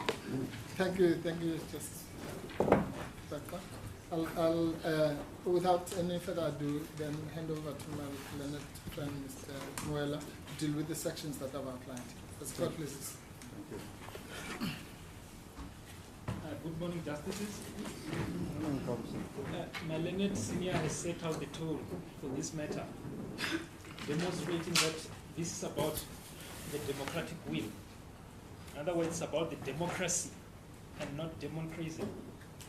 So now, I've structured my argument in this particular fashion. I will deal with the traditional requirement in Sitlukhelo versus Sitlukhelo. Those are the 4 requirements. I will then expand into the outer requirements that are additional to Sitlukhelo under the current circumstance. If we are wrong in all this, I will complete by demonstrating that the court retains the discretion. Even when all the requirements are met, you can still refuse to grant this interdict. So the story does not end by meeting the traditional requirements, including the outer. So, but let me just start by dealing with the outer requirements, because the outer requirements, we deal with them in 2 broad topics that are interrelated. One is the failure to plead the outer requirements. So I'll start vice versa. Ordinarily, I should be starting with the Sitlukhelo and then transcend to outer. But I'll start with the outer, because if you start with the outer and you agree with us that the case has not been pleaded, that's the end of the case. That's the end of the matter. It matters not whether the Sitlukhelo are met or not. But under this circumstance, the case should end there. Then, the point that we make under the first broad aspect of the case not being pleaded, then followed by the case not being met under outer requirements. We say in paragraph 164 of the MK affidavit that outer requirements have not been pleaded. And there was no answer to that indeed they've been pleaded. So they don't contest that particular assertion. So we can accept it at least as common cause, that it was not pleaded. You can forget about the attempt in the reply, you can forget about the attempt in the heads. What matters is whether it was pleaded in the founding papers. Because, I mean, the salutary principle, you stand and fall by your papers. They should fall by these papers, which is the founding affidavit. There's no way out.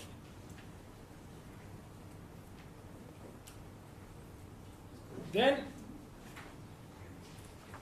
to give context to the importance of them pleading these outer requirements, you'll also see in the outer case itself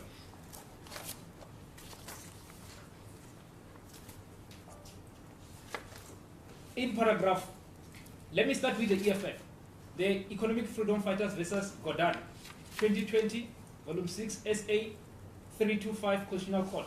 That's paragraph 48. So it will give context in failure to make out a case.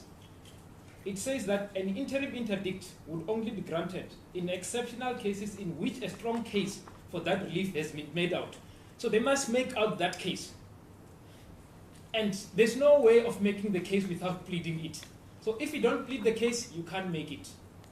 So that means that's the end of the matter. If this court agrees that in paragraph 64 of MK, we make an allegation, paragraph 64 of the answering affidavit, we make an allegation that you have not pleaded the outer requirement, because this case involves the separation of power in the merits and the separation of power harm under the outer requirements. So if that is not pleaded, then the case cannot be made. You should end that case then.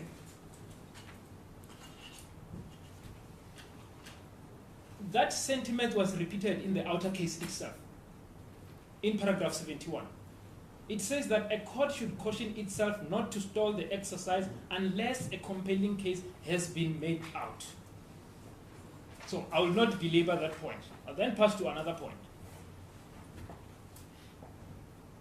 what do you do under the circumstance where a case has not been made out in the papers?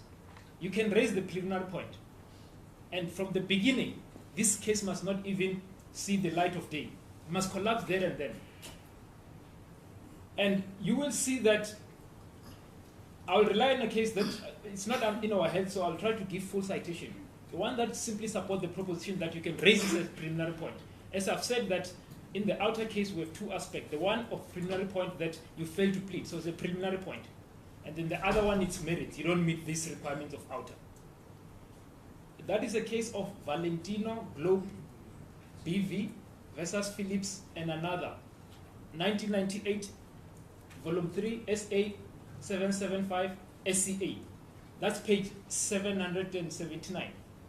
It says that, just restating what I've said, there are a number of cases which recognize the right of a respondent, in spite of having filed an answering affidavit, to argue at the outset that the founding affidavit does not make out a case, does not make out a prima facie case for the relief sought. It can't be clearer than that. This is where this case must collapse. If there was any difficulty about the sensation, this is not sensational. Straight to the point, the court is assisted. Then, now, I'll come back to the issue of outer in the requirements. I'll just take it from the Sitlugelo and then finish with it, and then I pass my baton to my learned senior. So what you've been told that we don't have to plead the law. Sitlugelo has been pleaded. Sitlugelo requirements have been pleaded. 4 of them is the law. Outer has not been pleaded. Can't draw any distinction.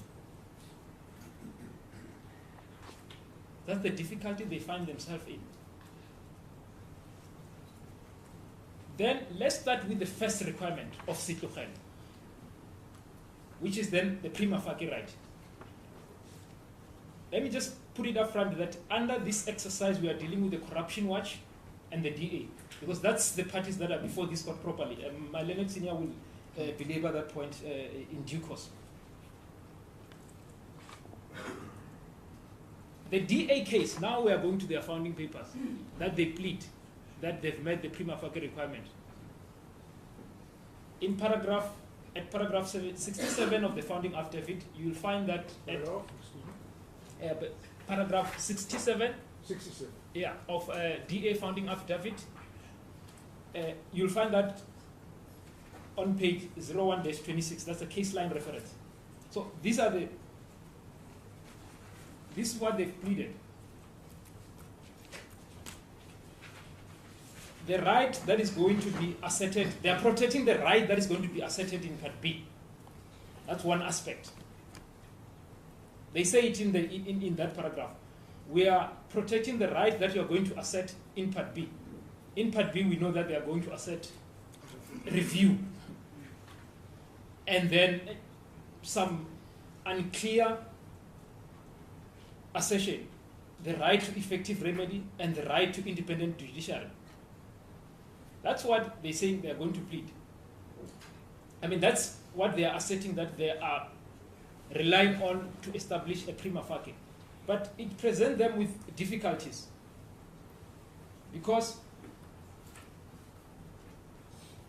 in the outer case itself, at paragraph 48,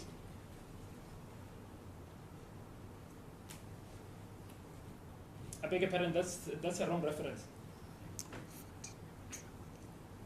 In paragraph 50 of the outer case, that proposition was rejected in the sense that you can't rely on a right to review and you assert that that's a prima facie right. That's what outer says. But how do they try to counter that? Because they've realized that there's a problem here. Because that right itself, the Constitutional Court says that no, you can't rely on a right to review. And that was the judgment by Musaneke DCJ, as he then was. Then The counter to that is simple. They say that we have a prospect of success in Part B, therefore it's a prima facie right. That must be done in addition to the right that you are protecting. Sitlogelo case makes it simple. At the right that you are protecting, that you are inviting the court to protect, must be the right that the court must intervene now, not in future. You must protect the right now, that you are saying that if this court does not intervene, I will suffer irreparable harm. That is linked to this right. So you can't plead some other right and the irreparable harm is not connected with this. So all these four requirements, they transcend. Once you pick the prima facie right, you must tell the court that if you don't protect this prima facie right, not that prima facie right, this one, then you are entitled to an interim interdict. That's not the case here. In fact, there's incongruency in that pleading. They don't tell you what is the irreparable harm that will suffer if you don't intervene. In fact, the DA says that they suffer no harm.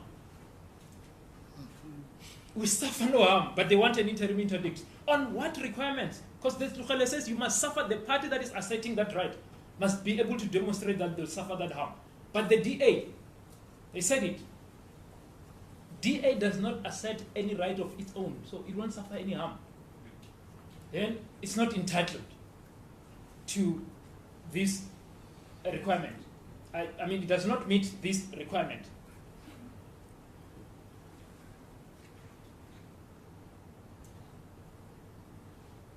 The paragraph that I was, but there's no need to read it, is the paragraph 50. I've dealt with that. Then, other requirements, they are so badly pleaded. They are so badly pleaded that I do not want to waste the court's time. So now, if... Sorry,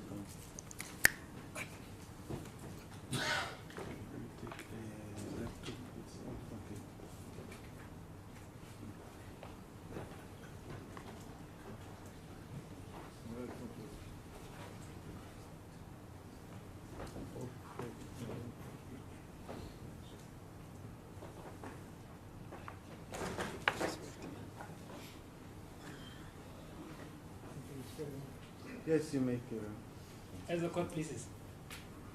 Then, I just said that other requirements, they are really badly pleaded. Because if there's no harm, that means we can't intervene. If the harm is not suffered by the DA, you'll find that in paragraph 68 of the DA founding affidavit, case line 01-27. That's what they say. I mean, that's the same mistake that Corruption Watch does. At paragraph 91 of Corruption Watch founding affidavit, they said it crudely, we rely on section 33. They were so crude than the DA. The DA obviously tried to play with some fancy words. Corruption Watch said we are relying on section 33. That's what they've said, and the rule of law. 38. Is it 34? I beg your pardon? Where is the relied on 34? Their paper says 33. Well, they argued they said 34. I'm not talking about their argument, I'm talking about their papers. So we are They argued they said 34. pleading. I'm talking about what they've pleaded. Okay, They where, argued that they said 34. Yes. can you, Let me read paragraph 91.1 of the Corruption Watch founding affidavit under the heading prima facie, and this is what they've said. Firstly, you won't find any 34 in that paragraph. Firstly, section 33 of the Constitution. That's what they are relying on. Section 33 of the Constitution, which provides that everyone has a right to administrative action that is lawful, reasonable. So we can forget about their argument, because you don't plead the case through the argument, you plead the case through the papers. That's the right they are asserting. They must be found, like I've said, they must stand and fall by their papers. They can't stand by their counsel arguments, not even under oath for that matter. Then they address it with the principle of legality. So there's no, you can't, this is why you must find that particular aspect. Then, now, I'll then deal with the alternative remedy. In the aspect of alternative remedy, may I proceed, Justices? just 1 second.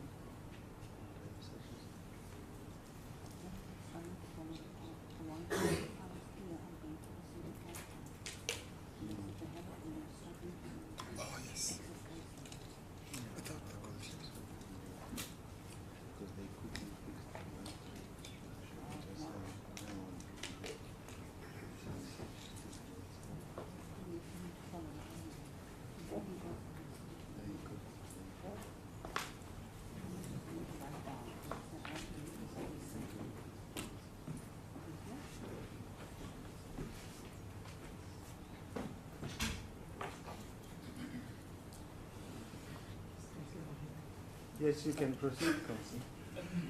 Thank you, Madam. Then now, I was then jumping to the issue of alternative remedy. Obviously, they simply assert that there won't be any alternative remedy if you don't intervene. But we plead that there are alternative remedies, and we list them, that these are the alternative remedies. You'll find such at paragraph 124 of the MK answering affidavit. That is -06. That is 06-38. That's when we find the suggestive alternative remedy pleaded by MK. So the duty then was triggered for them to reply in the replying affidavit to say that these are not competent remedy. They must tell this court why they are not competent, because MK dealt with that in their answering affidavit. They dealt with what Mr. Masuku also addressed, that you can run for election or sponsor constitutional amendment. You can seek a review of the relevant established convention in terms of Rule 9 of the National Assembly. You can lodge an interim interdict against the MK or the National, or even the JSC, or you can write a letter to Dr. Hlophe. So these are alternative remedies. So there was a duty to then say to court that these are not effective remedy. And that has not been pleaded. So I'll just pass that.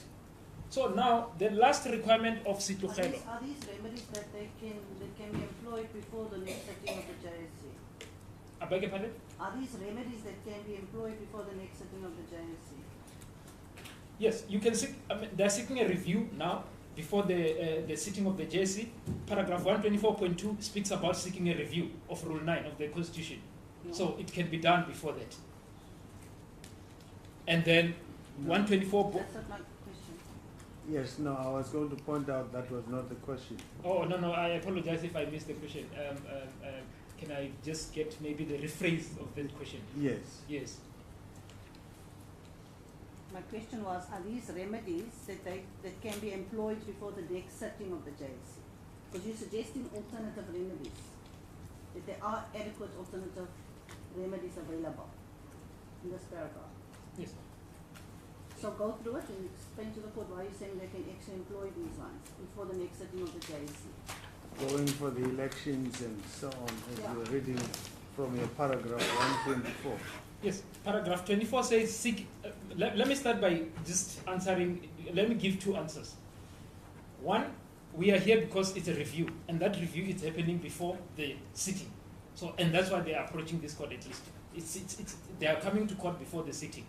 So what we tell them here is the review, that they can still come before the sitting. So there's no special review than the other. They are all review, and they can all happen before the sitting. So that is a simple answer to that. No, I don't understand it like that. Remember, you filed a composite affidavit in answer to the 3 applications that before court. So the requirement in question relates to the 2 applications where they seek an interdict, an Yes. instant interdict. So the question is, you're saying there are alternative remedies, because they must persuade the court there's no alternative remedies available to them, and therefore the court should grant the interim interdict. Not so. That's what they assert. So you are saying there are alternative remedies available, and you list them here in paragraph 1 to 4. So the That's question is, can they employ these alternative remedies? Can they sponsor a constitutional amendment? This is now before the next sitting of the JSC. Can they seek a review of the established convention in terms of Rule 9 before the next sitting of the JSC? Yes, FAL has done that. They are Can seeking they full lodge- review. Sorry? Can they lodge an interim interdict against MK before the next sitting of the JSC? Yes. So what I'm saying is go through it, and can they actually employ it? That's what I want you to discuss. Yes, they can actually employ that. And it must be, firstly, let me then say that they must be the one to demonstrate that these remedies are not competent. Because, we are confined to the 4 corners of the pleadings. So if we are saying that this, we were making an assertion, it must be countered in the papers. So they don't counter that. So from that point of view, we must accept that they've accepted them as remedies. Because if they don't say anything, otherwise they would have contested. But just to come to your ladyship's question, the interdict of the National Assembly, remember what they've done, they've tried to circumvent interdicting the National Assembly, but they say that inevitably that's going to be the consequence, that National Assembly will not be able to implement this decision. So we are saying, because National Assembly is not interdicted, they could have interdicted the National Assembly. It's an alternative remedy. And I don't think that I must stress it further than that.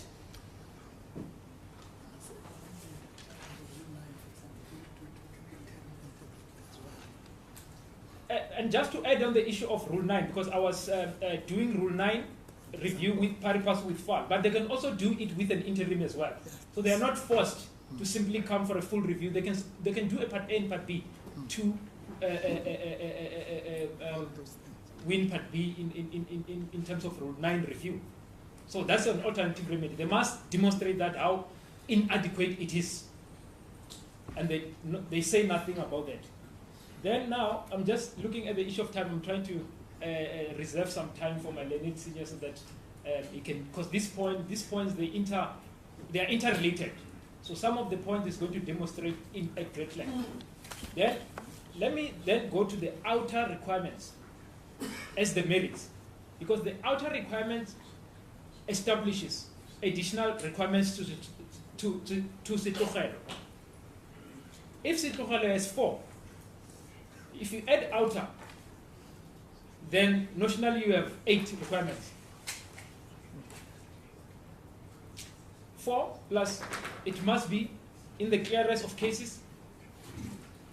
It must safeguard the separation of harm. It must be in exceptional circumstances or exceptional case. And then there must be demonstration. All what must be.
That's when my learned senior will also expand into, because they also go to the issue of merits, the broader merits.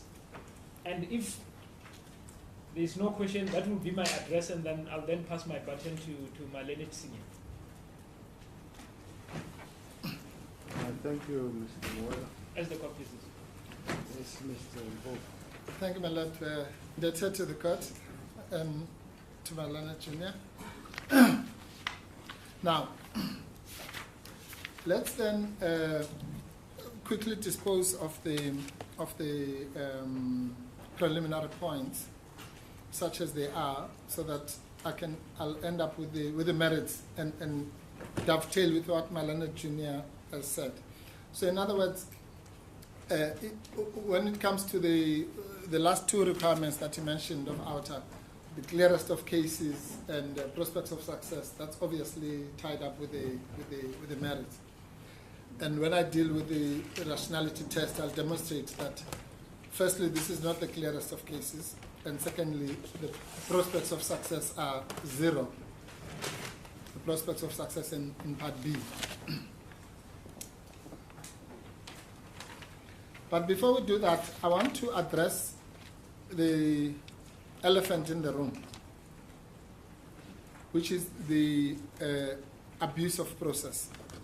And as we set out in our preamble and the introduction, I don't have to cite any authority for this proposition. The court knows that the court is entitled to dismiss the applications purely on the basis of abuse of process.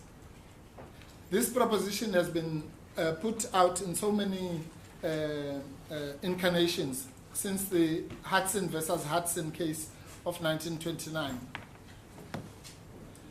That's the leading case on abuse of process historically. And it has evolved until the recent Constitutional Court case of mineral sands, where all the principles of abuse of process were reaffirmed, including the great exposition in the case of Beinash versus Wixley. And the theme is the same. The theme says that a court should never allow itself, or rather its processes, to be abused for purposes other than what the rules of court were intended for, or which is the administration of justice. So if I have some political agenda to follow, I must call a rally or something. And you can't use the court to push another purpose, because the rules of the court have been designed for a particular purpose, which is to seek the truth and to pursue justice. And if you use the machinery of the court for another purpose, whatever that purpose is, then your case must be dismissed on that basis alone. And I know that I don't have to belabor that point, because that is, especially to the presiding judge, Justice Bagwa, because he sat in a case that I was involved in where the court found that there was a basis for that alleged abuse of process, and that was sufficient. And that was the case of the prosecution of Ramaphosa versus Zuma. And so there, what the court found, which I still find a bit difficult, but that's in the process of appeals, was that simply because, this was the only basis of the alleged abuse, simply because the prosecution was instituted on a day that happened to coincide with the start of some ANC conference. On that basis alone, it was an abuse. It didn't matter that in pages and pages the respondent, forget about Plascon Evans, the respondent says, no, I did that because it was the end of the year, I wanted to process my thing. It was only 3 weeks after I received the nolle prosequi and so on. No, abusive.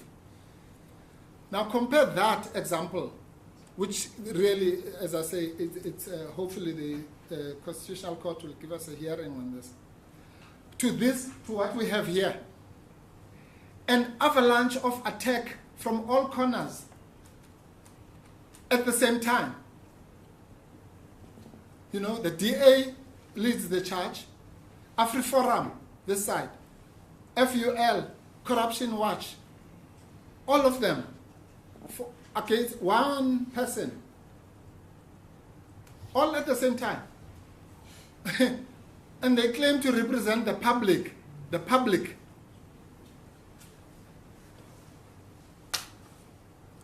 So why is the public, there's one public in South Africa. So if that public has been represented by the DA, why does FEL also want to represent the same public? And Corruption Watch wants to represent the same public? And AfriForum wants to represent the same public? It's pure harassment, deliberately planned, a coordinated attack. And, they don't hide it, which is very good. FUL tells you, they say, we are aware of the DA application, but we're bringing our own. Corruption Watch the same, we're bringing. We are even aware of the AfriForum decides to go to the Constitutional Court. It's a clear strategy to impoverish these respondents. Because they must do an answering affidavit this side, and then there's another deadline, then the Constitutional Court, and for what? Just because they lost the vote in the National Assembly.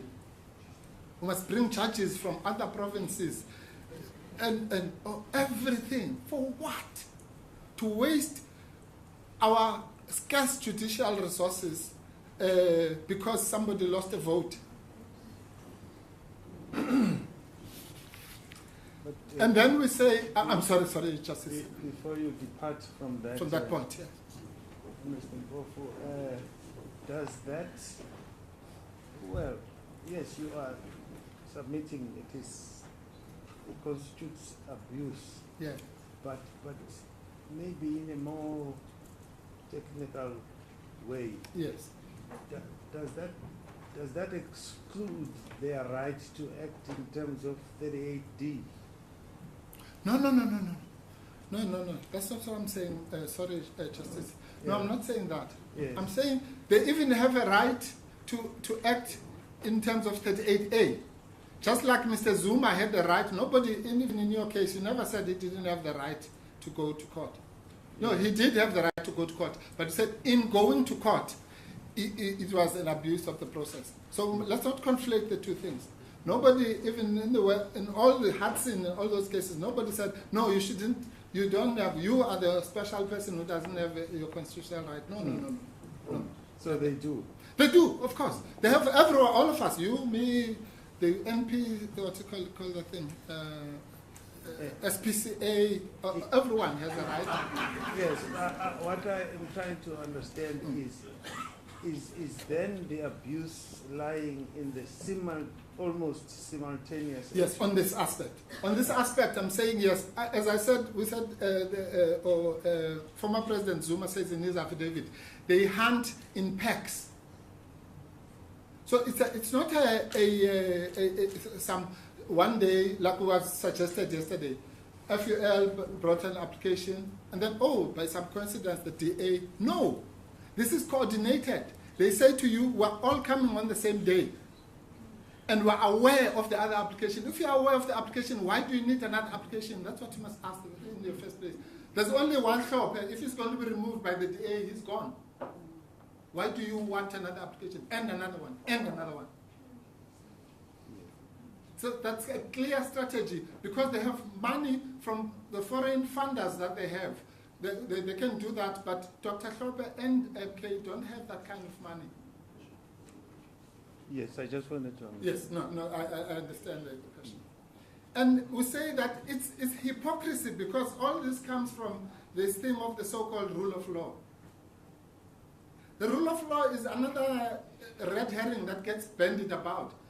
That thing is meaningless. There's no such thing, actually. It should be thrown out of the dustbin. Because apartheid was the rule of law. The Group Areas Act was the rule of law. The Separation of Amenities Act was the rule of law. So there's nothing magical. The rule of law must be good in its own right. We can't just go and fly some flag from racists who tell us about the rule of law.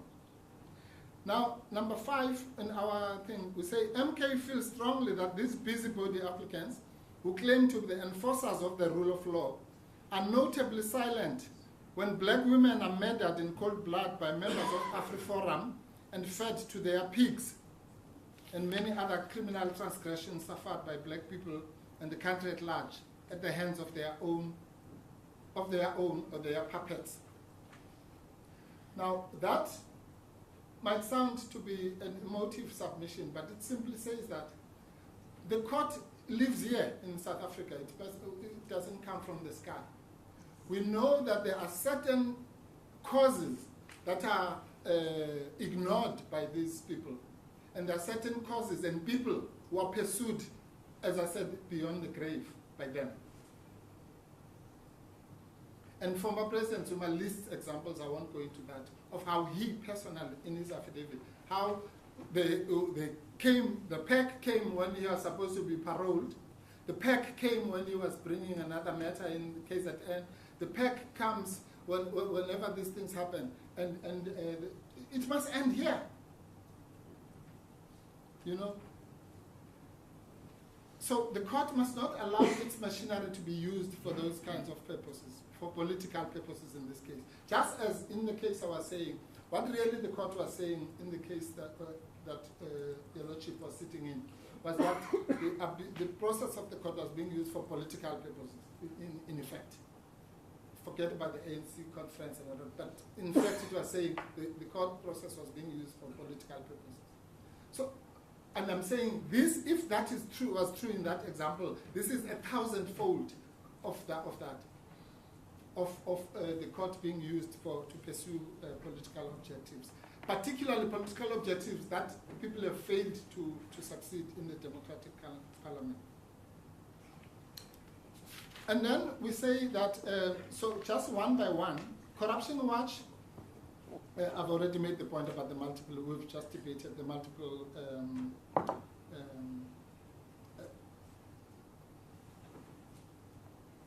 applications. FUL is even worse, because we say their application is clearly not ripe. That's the point I wanted to make yesterday, and I was stopped from making it, and I feel that let me make it now. What we were trying to say yesterday, Justice Park, is that you cannot, and when we do, our objection was that the FUL application does not belong here, and we can't bring that objection later, because it's a point in limine, in the proper sense. In limine is just some fancy Latin. It just means at the threshold. So it must be raised at the beginning, because you need a ruling on that, just like we did with the emperor. And in the case that Justice Collis did, the ZEP case, that's exactly what they did.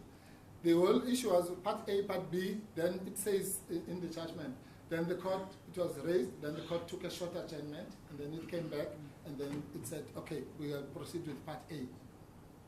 It couldn't have done that at the end. You can only do that at the beginning.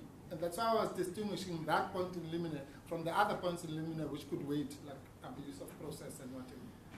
But be that as it may, the point of the matter is that it is completely ludicrous to have an application and hear Part A and Part B on the same day. I mean, it's just... And in the case of AGVH Holdings... yes, but remember just one thing, Mr. Hlophe. Yes, Justice. Your words, you can't hear Part A and Part B in one day. Yeah. What has happened here is at the risk of repeating myself, in respect of the DA and the Corruption Watch cases, we Part are, A cases. yes, Part A cases, and in respect of FUL, you might call it a Part B, but these are separate applications. Yes. Okay. They are, yes, they are being heard on the same day. But it's not like a simultaneous, in the same case. No. Yes, so that's what really makes the separation. So we are not hearing Part A and Part B. And that calls for a different finding for the different cases. No, I'm sorry. In order for, in our judgment. Yes. So we will have to say something about each one of them. Of course. Yeah. But unless your submission is different, but in your words, when you say, but no, you can't hear Part A and Part B at the same time, that's not what we're Okay, let's forget maybe it's the part thing that is confusing. Forget about parts. You cannot, there's no court in its right mind that can hear an application pendente lite. That's Latin for pending litigation. You can't hear an application pendente lite in the lite and the lite itself on the same day. That's this is how it was described by, because I don't want to use words that come from me, Binsward J in this court. In that case of Citation? HJVH Holdings, my lady, and versus Steinhoff. It's the Steinhoff, the big Steinhoff cases. It's 872 unreported 8276/2018, and then square brackets 2020 ZAWCHC 46 bracket 4 June 2020. And this is what he said. It does not appear to me, sorry, paragraph 16.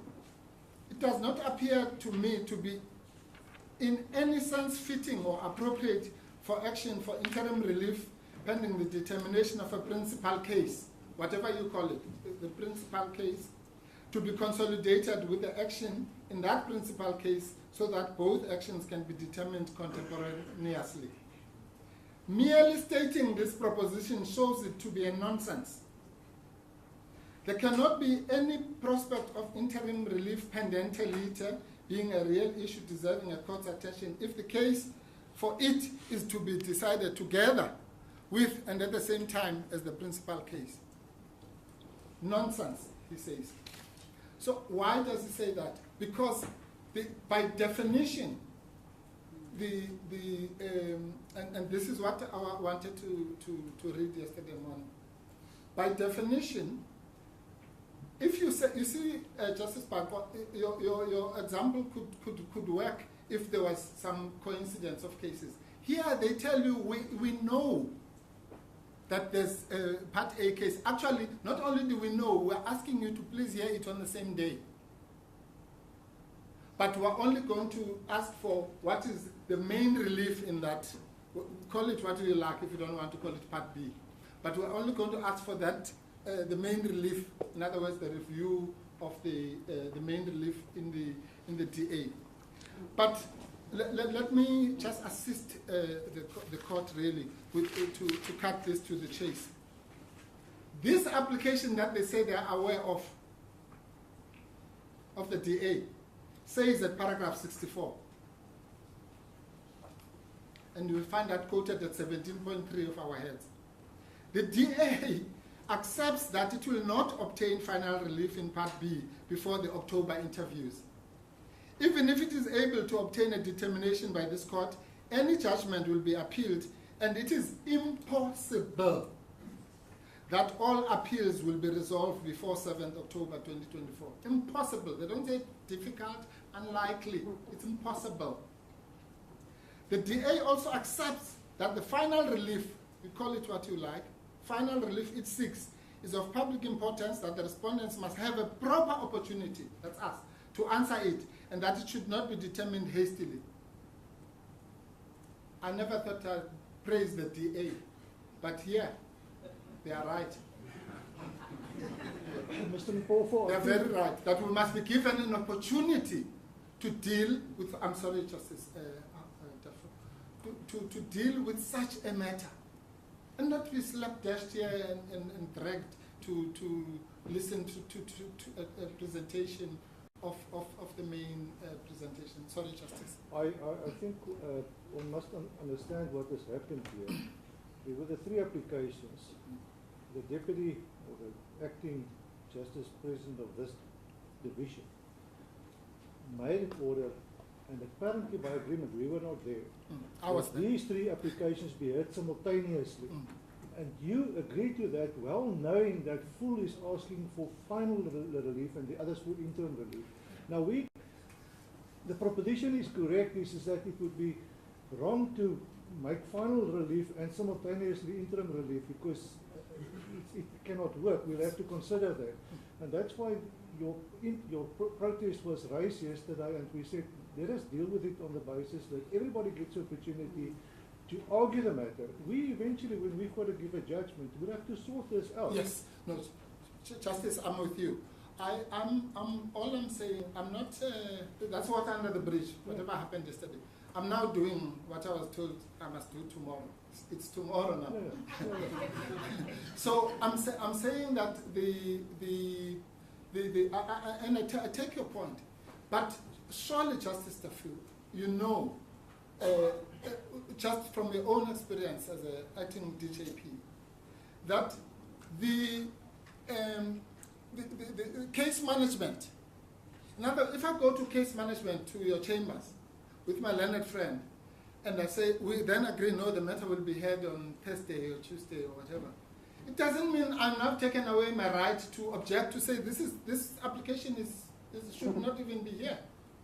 So let's not confuse the case management, and I agree that was done and so on to get but it can't take away now our right to object to what has been described by this court, this very court, as a nonsensical approach. And the point, I'm sorry, Justice. We know, for example, that MK hasn't responded paragraph for To the paragraph merits. to Fool's application. Absolutely. We've seen that. Yes. And obviously that is something that will have to be considered by us when we write a judgment yes. here. Absolutely. So I don't think we should carry on with this point any further. We understand the difficulties with this. Fool wants a final order today, whilst the others want interim relief. And we are mindful of that issue.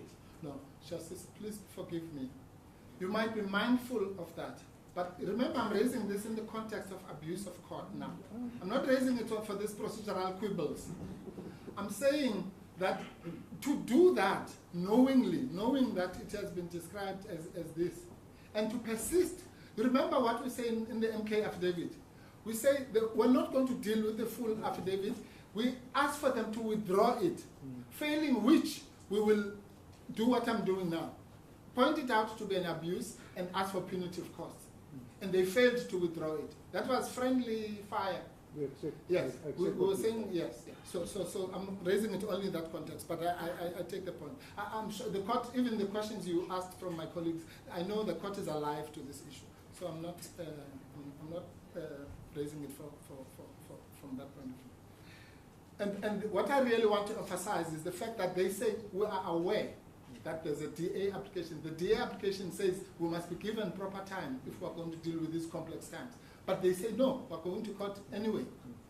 That's abuse of us. If the court wants to be abused, that's fine. But we don't want. We don't want to be abused like that. We don't want to be abused either. Thank you. I would have thought so. But I just have to speak for this side of the table.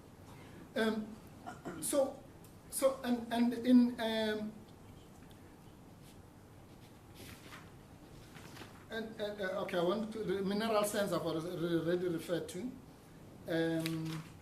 The DA, I've already said how they abuse, because they are the worst abusers, because they were in parliament.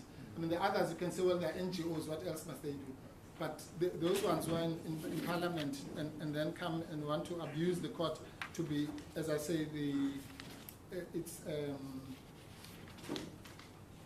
appeal tribunal. Now let's quickly deal with the issue of jurisdiction.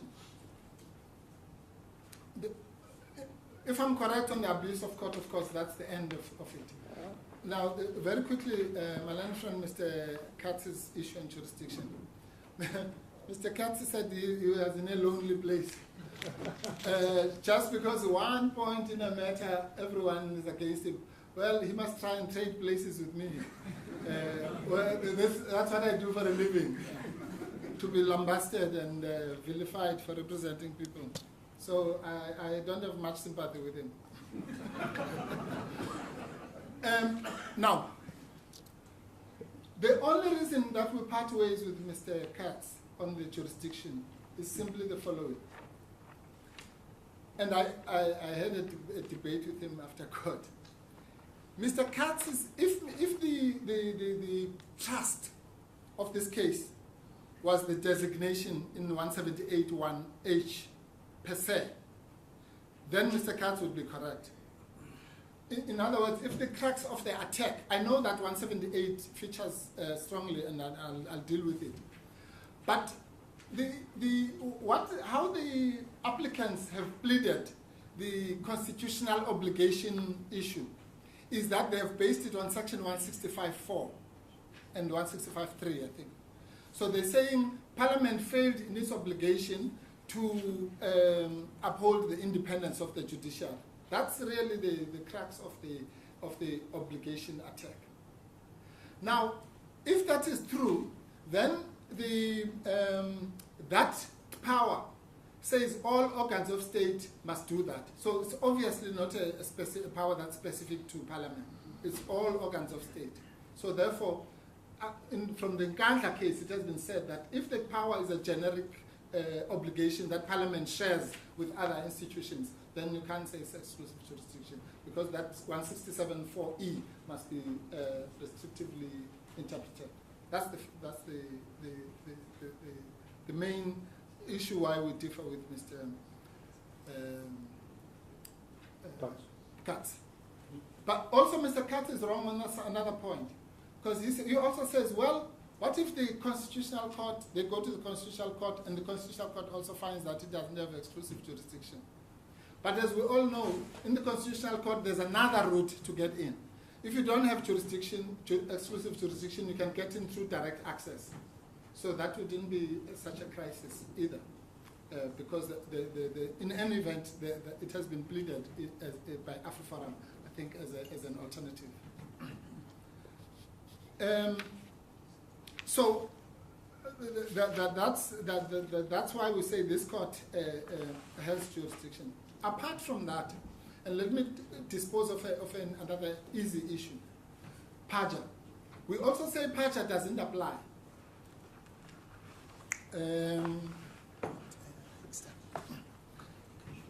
PAJA doesn't apply. We know that also that doesn't necessarily present a crisis, because if PAJA doesn't apply, you can go legality. But it's important for the purposes of this case to make it clear that PAJA doesn't apply. And Mr. Trengove gave us the definition of PAJA, but he fell short of one aspect. We base this, there are many reasons why PAJA doesn't apply, including the fact that the DA is not asserting a right and so on.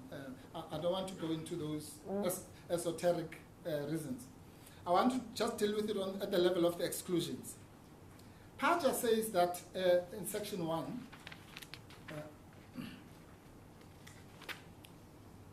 administrative action means any decision taken or failure taken by an organ of state or a natural juristic person, we know that, but does not include. And Mr. Trengove dealt with the first exclusion, which is the legislative functions of Parliament, a provincial legislature, or a municipal council. And he says, no, these are not legislative functions. But that's wrong. Legislative functions doesn't mean just creating legislation. It means the legislative function that's been defined in the Fed showcase means that the businesses of Parliament acting as a deliberative body. I'm just paraphrasing the phrase.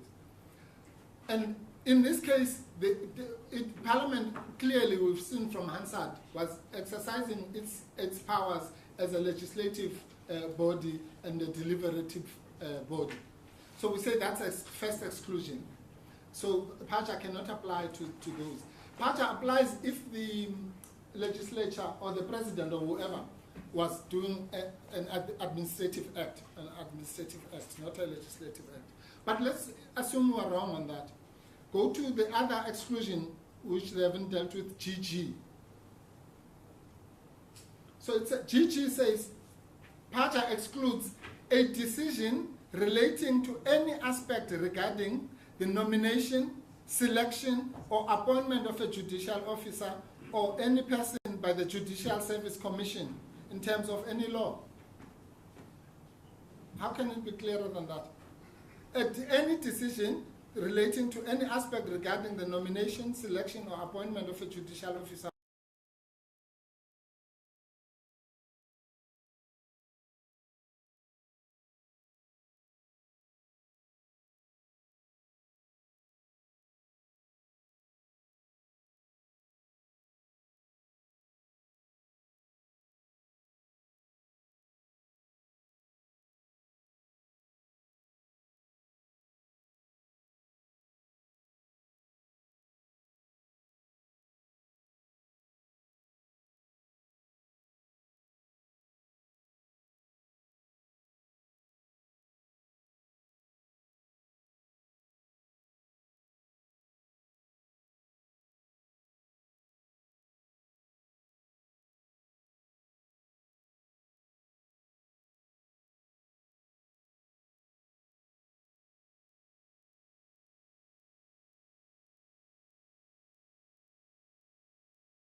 of a person by the cricket selectors. It doesn't mean it's a decision of the cricket selectors. What that is excluded. It's any decision, administrative decision relating to that second step. It's very clear. Who is the decider in this GG subsection? It could be any. In this case, let's make it concrete. Yes. It's the NA, National Assembly. So the National Assembly takes a decision that relates to any aspect regarding the nomination or selection or appointment of a person by the JSC. Okay. Yes.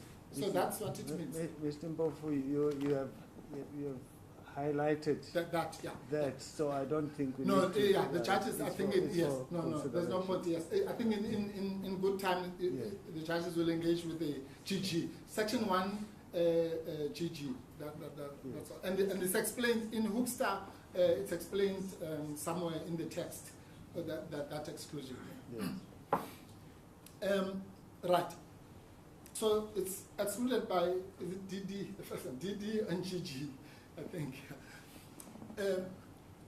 This is not a Paja thing, but as I say, that doesn't help us much because legality, yes, as we know, applies. Indeed.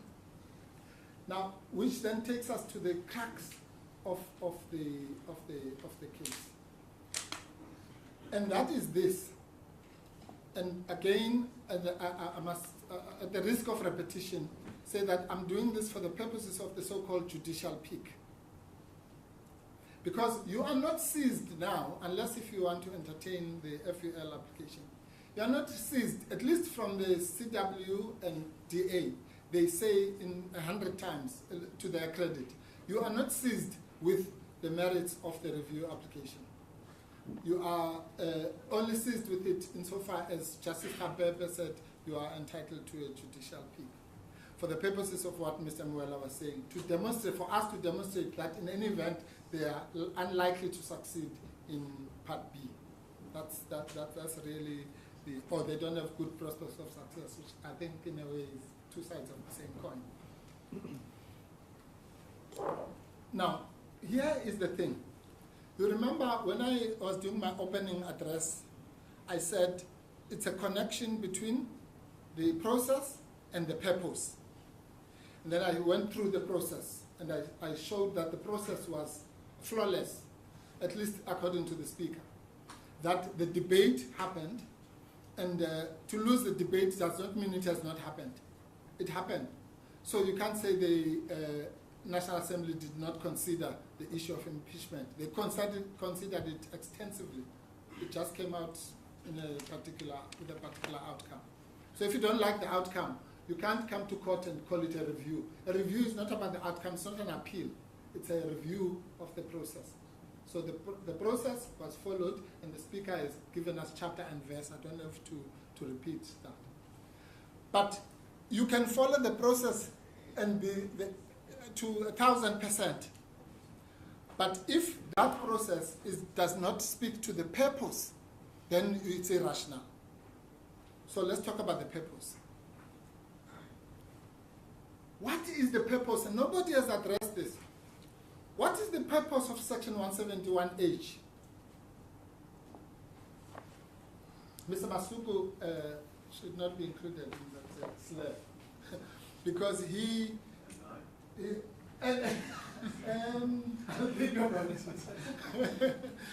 I think Mr. Trenkov as well also touched on it wrongly, of course. But on a more serious note, the purpose of is not any of these things. Mr. Masuku correctly says that so Section 170A, or the composition of the JSC, must be seen as a very carefully crafted piece of work. I must say, this case actually, Mr. Masuku and I sat in the JSC for many years, but this case has allowed me to actually see things that I couldn't even see. For example, the fact that those 6 persons, it has been carefully crafted so that the 6 persons are at a minimum 3 of the ruling party and 3 opposition. That's not a coincidence.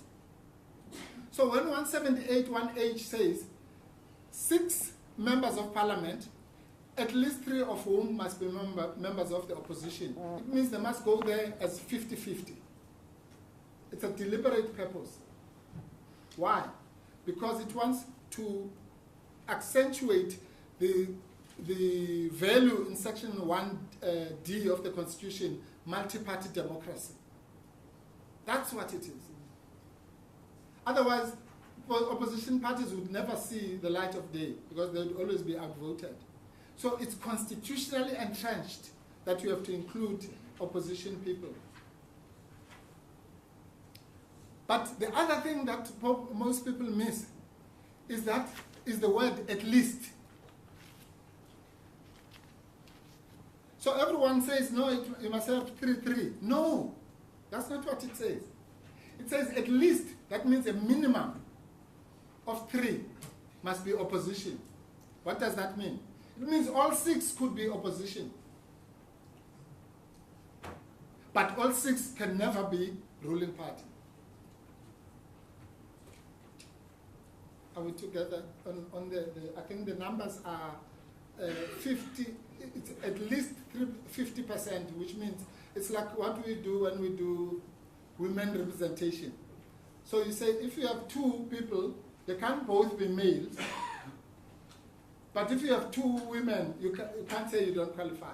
It's fine. So it's like that. So you could have all 6 of those people being opposition members. They would be constitutionally correct. But the minute you have 4 of them coming from the ruling bloc, you are in breach of the Constitution. So that's what Chaskassen J explained this in 2002 in the case of Van Rooyen and others versus the state and others. 2002, bracket 5, SA 246, Constitutional Court at paragraph 42. He said the purpose of the section, he described the purpose of the section, sorry, those are my words, as providing, quote, for opposition parties to have equal say with the governing party for nomination from the National Assembly. In other words, a minimum of equal say, as I've described. The removal, as it is being sought here, of Dr. Hlophe will defeat that purpose.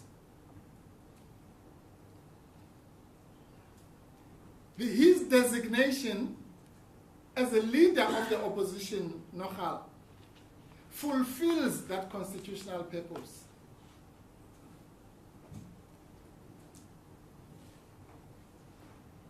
So the JSC, you know, let me say this. The JSC, and this part has always fascinated me. If the JSC was not, if it was constituted in terms of legislation, it would be unconstitutional. The only reason why it is prescribed in the Constitution is so that it can be preserved. Because where in the world would you have a meeting where you have the president has 4 representatives, the Speaker of Parliament is sitting here, the Chief Justice is sitting here, all in one room. It's against anything we've ever learned about separation of powers. But because the Constitution prescribes it, then it's allowed. Because the separation of powers doctrine is misunderstood by people. Separation of powers says you may not have the one arm encroaching on another arm unless it is constitutionally permitted. So that's why the JSC survives, because it's constitutionally permitted. But anyway, to come back to the designees. Now, if you take one, it's like a puzzle or a house of cards. Now you take Dr. Hlophe, the entire thing collapses. It's not just those 6, because that thing has been carefully balanced in a particular way. If you take one cog, it collapses to nothing. So it's not as simple as the DA and Corruption Watch and FUL say, that, oh, you can replace Dr. Hlophe. How are you going to do that? There's no mechanism. The NA is functus officio. It's done. I think my learned friend, Mr. Jamie, put it nicely. He said it's done and dusted. That process of nomination in the National Assembly. And then the next thing will be the absurdity that Mr. Masuku was pointing us to. You can remit, as Mr. Trenkov was saying, and then it will go back to the National Assembly, and MK has said under oath that they will not put another person. So we must read that to mean that they will still nominate Dr. Hlophe. And then what? We must come here again, then toing and froing. So but even that is hypothetical because there's no process like that is allowed. You remember, I can't remember one of the categories where it provides for alternates, but not in this category of the NA. Yeah. There's another section where it says if so-and-so, I think it's the JPs, if so-and-so is not available, then they can send an alternate. So that's the first thing.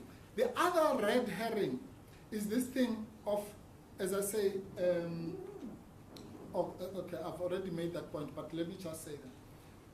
And I want to save time. The dictionary meaning of the word considering. Considering means debating, taking into account, and we know those kinds of synonyms and phrases. Debating, taking into account, now, and as I've already said, I don't want to belabor this submission. Anyone who reads the record cannot say that the issue of the impeachment was not taken into account, rightly or wrongly. So the next thing is the so-called rubber stamping.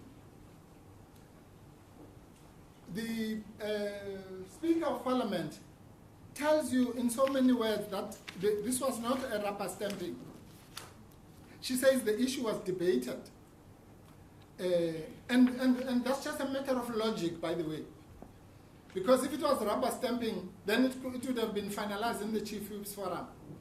The very purpose of bringing it to the NA was so that it must be debated and the outcome would have been the outcome. So it didn't matter what the Chief Whip's Forum. If the DA had won in the debate, that would have been it.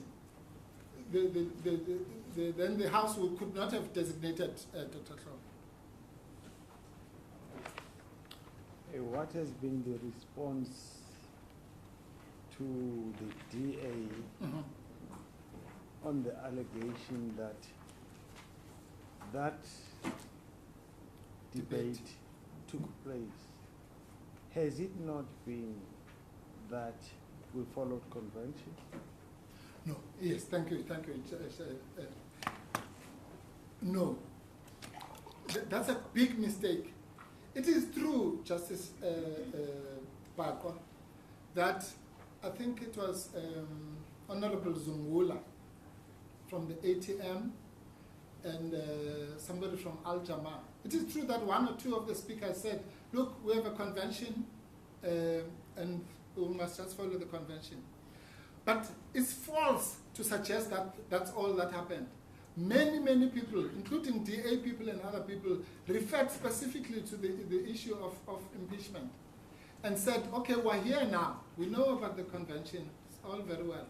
But we're now in this unprecedented situation. And even Mr. Swart, who's a lawyer, by the way, from the ACDP, said, we cannot support this. But in the same breath, and I think Mr. Vessels as well, in the same breath they said, but there's no legal impediment to it. There's a lacuna. That's the kind of debate that was being had. Mr. Maimane says we must attend to this lacuna and we must put the rules in place and so on and so on. So it's just distinctly, it's a lie, to put it bluntly, to say that the impeachment issue was not considered, or that there was a slavish adherence to the convention. The convention, yes, was invoked by some of the people, but the others were decrying the lacuna, which is true. There is a lacuna if you want to look at it like that. I mean, our version is that there's no lacuna. The law is very clear, and I'm going to come to that now. The law is clear because what are the qualification criteria? The qualification criteria are two. You must be a member of parliament and you must be a member of the opposition in the context of this case. Now that's not, so it's not true to say there are no qualification criteria. And those qualification criteria, by the way, are very stringent because they are contained in section 47 of the Constitution and 48. There are at least 6 criteria that you must meet before you are a member of the House. That's why former President Zuma is not a member. Because in 47E, it says that you cannot be a member if, one, if you are not a citizen of South Africa, that's the first part. If you work for the state, you are in the service of the state. If you are a permanent delegate or something like that. If you are an unrehabilitated insolvent. If you are declared of unsound mind. If you have been sentenced, if you have been convicted for an offense and sentenced to more than 12 months and 5 years have not expired. And of course, the last one is in section 48, if you haven't taken the oath, the prescribed oath. So if you read section 47 and 48, it gives you the, so those are the qualification criteria. And that goes to the point that we make, that was made, I think, by Mr. Muela in the context of the requirements. That there's an integral problem here. So you can't say that I accept his membership as a member of parliament. I accept that. So the DA should have challenged his membership as a member of parliament. They didn't. They should also have challenged, as soon as it became clear that after his swearing in, he's being nominated for the JSC. They could have come to court and say, we hear that some illegality is going to happen, interdict it. They didn't. They could have interdicted the sitting of the 9th. They didn't. They waited until they lose the vote. So they could have said, oh, we now there's a sitting that the speaker is insisting on putting this thing on the table, and it's, please court assist us. They didn't. And we know that if they had won the vote, they would have come in. So the process that was followed is perfectly aligned to the purpose, which is what I've described, which is to get that 50-50 minimum and so on. So in legal terms, it might be, if you talk in the taxi rank, say, oh, that's strange or whatever. But irrational in the legal sense, it's not irrational because the process is directly linked to the purpose. That's all the law wants. And you don't do what Justice Chaff, Justice Bankwa, and I'm accepting that in the spirit of engagement, what was saying to one of my little friends, well, why didn't the speaker, or maybe it was my little friend, Ms. Hassan, why didn't the speaker do this or do that and so on? That's fine for purposes of debate, but that doesn't enter into the test. Because we were warned about that approach a long time ago in Pharmaceutical Manufacturers Association of South Africa,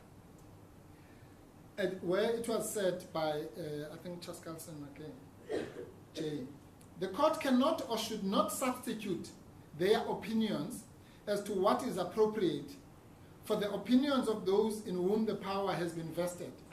Let me repeat that. The courts cannot and should not substitute their opinions as to what is appropriate for the opinions of those in whom the power has been vested. As long as the purpose sought to be achieved by the exercise of public power is within the authority of the functionary And as long as the functionary's decision, viewed objectively, is rational, a court cannot interfere with the decision simply because it disagrees with it or considers that the power was exercised inappropriately. That's not the function of the court. Because to do that would be to flout every rule of separation of powers. So it's not your job to say, I'm not comfortable with Dr. Hlophe sitting there. Well, some, as Mr. Basuk said, some are comfortable, some are not comfortable. It doesn't matter. But here, yeah. 15 minutes. Yeah. So a court of law is supposed to do that. Oh, sorry, Justice. I didn't see. I didn't hear. No, you may proceed with your submissions for a minute. While you are searching, okay. Because you've got 2 minutes now. Well, are we also counting the times when we're stopping the computers being charged? No, I'm joking. I'll need It was not being charged. a few. The Wi-Fi that's so poor, yeah. Yes, it's terrible. In fact, We need to go back to Johannesburg. we have to go back to the land of gold. Yes. Now, Justice Buck, I am going to ask for more time, even without borrowing from that, just to wrap up some of these points, as far as the court is prepared to accommodate. Now, the point I was making, Justice Buck, is that is again a misunderstanding. There are two misunderstandings that are often made by some of the lower courts here. It is this not heeding this warning in pharmaceutical, number one, but also not recognizing the difference between a review and an appeal. Because a review is not about the correctness of the decision. If it was an appeal, we could come here and say, no, surely it's wrong to have Dr. Hlophe and so on. No, this is a review. A review is about the process. Your job as judges is to say, was the process followed? Was it aligned to the purpose? Yes or no? Do we like the outcome? That doesn't matter. Yes, you are quite right, Mr. Hlophe. I'm not sure that there is a dispute about your about the text. No, I'm not. I'm just emphasizing.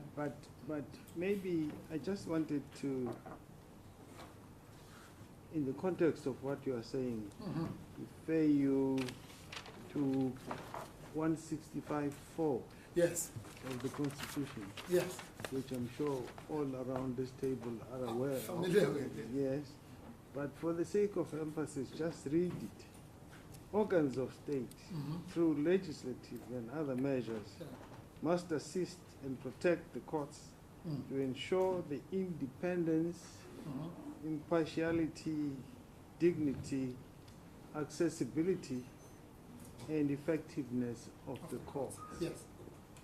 Now, and this is not what the court wants to say. Yes. But that's what the applicants are saying. Absolutely, I get that was not sufficiently paid attention to, for want of a better word, during the debate that we are talking about in the assembly. Because, I'm paraphrasing what they say, taking into account not just the courts with these qualities, the dignity of them, impartiality and so on, those same goes when they say the courts, you include the JSC, and that attention therefore needed to be paid to those considerations, bearing in mind not the entire judiciary, but more specifically the JSC, and therefore deliberating or debating or whatever other word you'd want to use in those. Yes. Yes. I get the point. Now, we've had your submissions that, no, this was done, everything. So, and the speaker also says, yes, process was followed and so on and so forth. The debate was had. Yes, but if I understood some of the submissions by the applicants, correctly. They're saying, no, you expand on the debate in your submissions, and I'm generalizing here. Yes, yes. Because No, I get. ex post facto, as it were. But your main thrust of your response was convention. This is how we do things here, kind of. And don't get me wrong, none of the respondents used those words. Yes. But essentially, that's what they were saying. Yes. This is how we do it. I understand. Let me tackle it at 3 levels. Firstly, even if that was true, it would not be competent. If they were saying you relied on the convention wrongly, then they must come here and attack the constitutionality of the convention. You can't, that's the autocratic crisis that they have.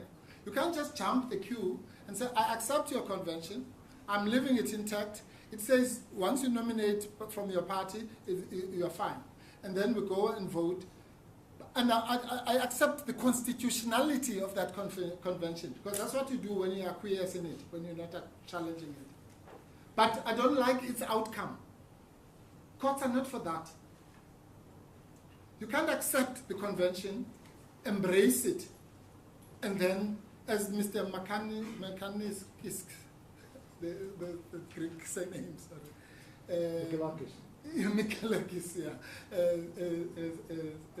Said, you can't say, no, I accept the convention. Not only do I accept it, but I only have moral problems with it, and so on and so on. Even if, for that matter, you had legal problems with it, then you must assail it. That's what Mr. Muela was saying.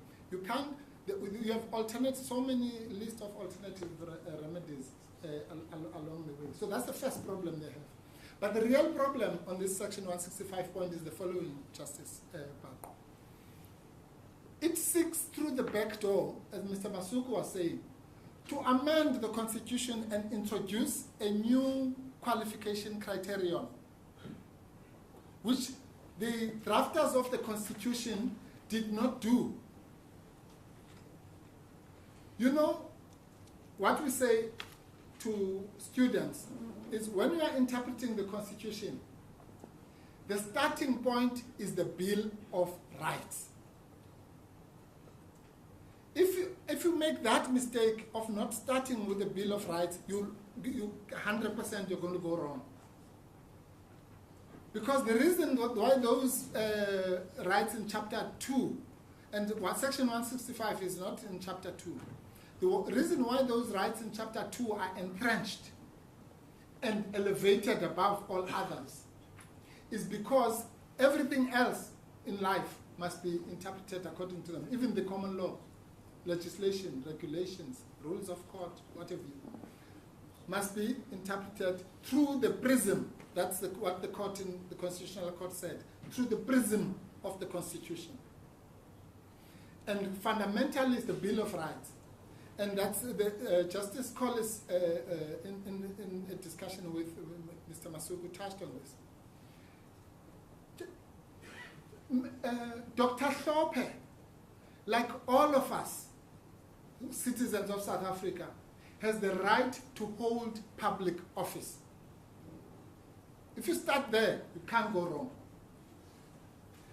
He has the right to, the constitutionally entrenched right to hold public office. Public office means you are a member of, if you are a member of parliament, you are a member of parliament. That's it. How do we know this? We know it because in Section 89(2) of the Constitution, there is a forfeiture clause which has been prescribed by the constitutional drafters in the case of a president who is impeached.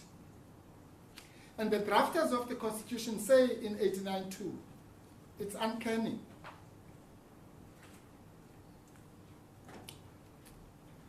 They say you can be impeached for this, that, and the other.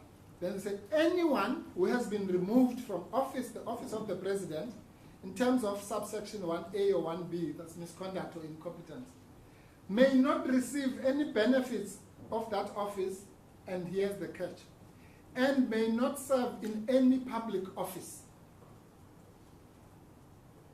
Right?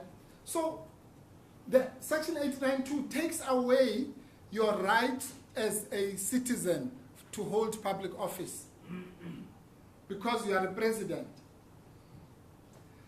Section 177 does not do that. The DA cannot do that. This court cannot do that. Nobody can do that except the people of South Africa if they want to change this book. And you can't say, no, the drafters of the Constitution forgot in Section 177 to put a forfeiture clause. They must have thought about it and deliberately said, no, we will reserve this forfeiture clause for presidents. But if you are a public protector, as has happened, or a judge, as has happened, you can hold public office. And once you can hold public office, you can hold public office. And it must come with all its, everything that comes with it. So this court is being asked to do the most ridiculous thing, which is to fashion a constitutional amendment that introduces a forfeiture clause where the constitutional drafters decided they should not have one. You cannot do that. And that then takes us to your question, Justice Chapter, Justice Barco. So 165 as a whole is about the judiciary. Mr. Masuku was at pains to explain to us this morning that Dr. Hlophe is not a member of the judiciary anymore, and unless Mr. Masuku wins his case in the Constitutional Court and whatever happens to him. So that section is just being abused, well, not abused, misapplied. Let me not be harsh to them. It's being misapplied. 165.4 is not any of these things that are being bandied about here. It simply says organs of state through legislative and other measures. Let's just pause there, for example. There's another absurdity. So when they want to apply PAJA, they say it's not legislative measures to the designation. But now, this 165.4 says through legislative and other measures. So suddenly now it fits, but let's put that aside. Must assist and protect the courts to ensure the independence, impartiality, dignity, accessibility, and effectiveness of the court. What does that mean? It means, and it has been applied by our court, organs of state, it's like saying we expect more from you because you are organs of state, you are our family. Organs of state, for example, that thing is about contempt of court and those kinds of things. So if an organ of state is being told, you may not issue this tender, or you must withdraw it,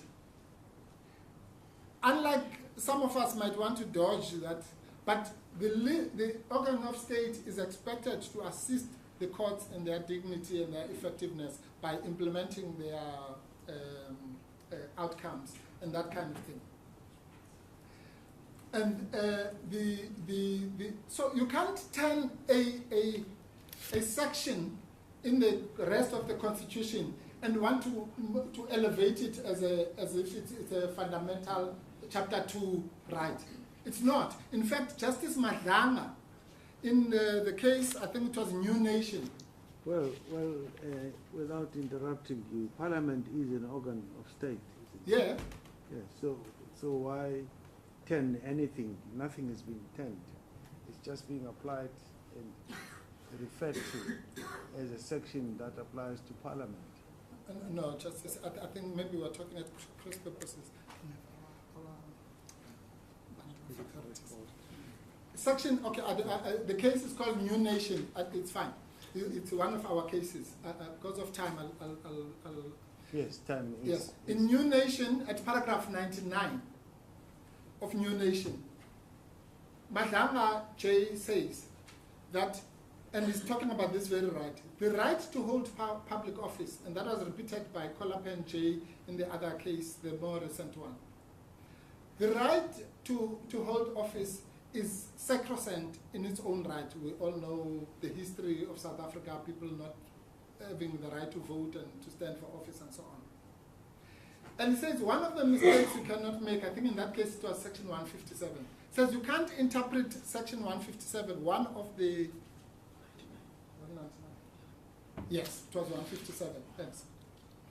He says, viewed with this background in mind, section 157.2 does not contradict section 19.3b, which is the one we're talking about, the right to hold public office. In that context, and that's what I'm saying, Justice, sorry, so you know where I'm going with this. I'm saying section 165 cannot be interpreted to defeat the purposes of 19.3b. And it says, in that context, section 19, which is the primary source of people's political rights, continues to be the fundamental norm on them, right?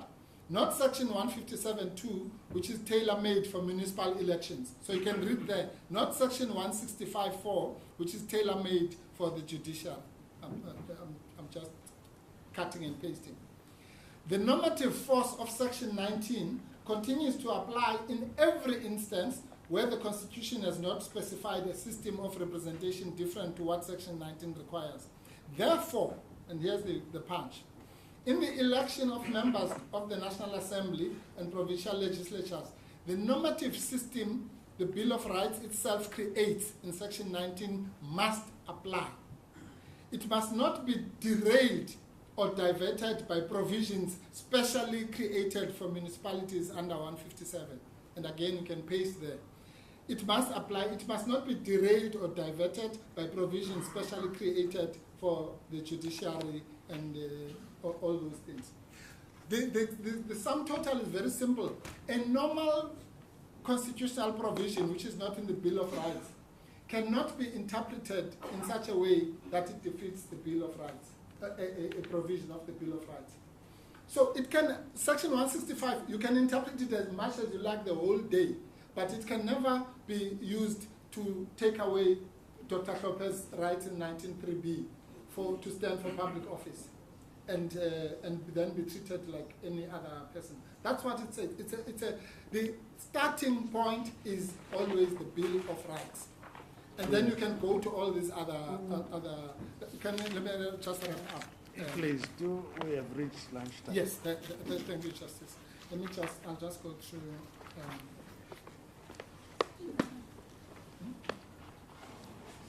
Oh, yes. Sorry, I'd asked Mr. Masuku to remind me of a point that he raised, which I wanted to develop. And again, it's really to accentuate the absurdity, and it goes to this section 19.3p point, by the way. Mr. Masuku thinks he's raising it tongue-in-cheek. It's not tongue-in-cheek. Mr.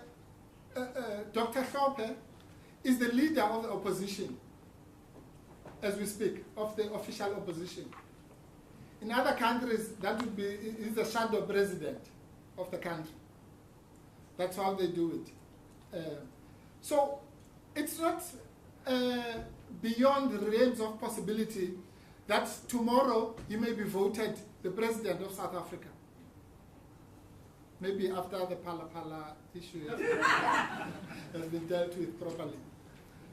But on a serious note, if that happens, which it may, then the reality will be that what the DA and all these people are saying is that he will take the power to appoint now. To appoint. Remember, they say in their papers, how can an impeached judge appoint? That's an exaggeration. The JSC doesn't appoint anybody, by the way. The JSC is an advisory body. It doesn't appoint anyone. The person who appoints is the president. So now he would be in a position where he appoints the Chief Justice. Chief Justice, you can nominate one if you are the president. I mean, it's just called a nomination, but you can just handpick whoever you want. Probably Mr. Masuku would be the Chief Justice. If Dr. Hlophe was the president. Yeah. But, so you now have the omnipotent power to appoint, not advise, appoint the entire judiciary the Deputy Chief Justice, the President of the SCA, and everyone. Why? Because you qualify in terms of Section 47(3) of the 47 of the Constitution. The day you are an unrehabilitated, insolvent, or whatever, it will take you out. So, what kind of madness, for lack of a, if you excuse my language, for lack of a better word, would say somebody is in a position where he's one of the 400 people who could theoretically become the president of the country and appoint, but they do not qualify to be one of 6 people who are going to be part of an advisory body with 23 people. What is that? He could do it alone, sitting alone in Makambandlo. Yes. And on top of that, we know that we have now ministers who have been to prison for crimes. Some of them, and we have another minister who was a serious general in the SADF that murdered our people. And those people, nobody has said, these people, how can you have a person, and I don't want to go into the repentance story of Mr. Masuku, but how could you have a minister, a whole minister of our cabinet being, having that passed, whether you like it or not? And by the way, Justice, if I can make this point, our Constitution even tolerates a murderer. A murderer can go to jail for 20 years for murder, rape, child molestation, and the works. And then they come out, and then 5 years later, they can be a member of parliament and the president of this country. But no, not Dr. Hlophe, because what? Why? Because some racist cabal has decided that generals used to say. It cannot be. And if it's going to happen, they must go and campaign and win the vote and change the Constitution and put in Section 47 something that says not only the 5 years thing, but also impeached judges must be included. Fine. Then we'll have another debate. But do not ask our courts, do not denigrate. The Emperor of Abatembu was correct. If you denigrate these courts of ours, you will regret it, because the people of this country are not stupid. Yes. One day they will say this far and no more. And we cannot be ruled. We are ruled by people who have elected, and now when that fails, we go to some unelected people who are going to tell us how we should run the country. The Constitution, this is my last word, Justice. Yes. The Constitution of South Africa, the first 3 words in that Constitution say, we the people, not we the judges, not we the speaker, not we the DA, not we the racist, we the people of South Africa. Thank you. Thank you, Mr. Court adjourns until 2 p.m.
Mr. Jungle.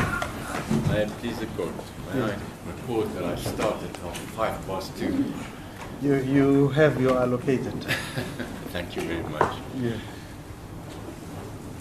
You heard the most extraordinary statement today from counsel for the official opposition, MK. What he said was that the rule of law is worthless, and if I can quote him, that we should throw it into the dustbin. So you have a litigant before you who says that the rule of law is worthless and you should throw it into the dustbin. Well, of course you will do no such thing.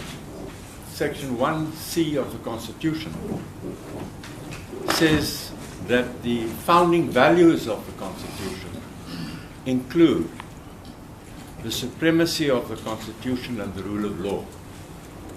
So it's not open to a litigant to urge you to throw the rule of law into the dustbin. And then you can understand that it is resentful that freedom under law is here in defense of the rule of law. That is its cause for which it has been constituted, is to defend the rule of law. And we submit with respect that it is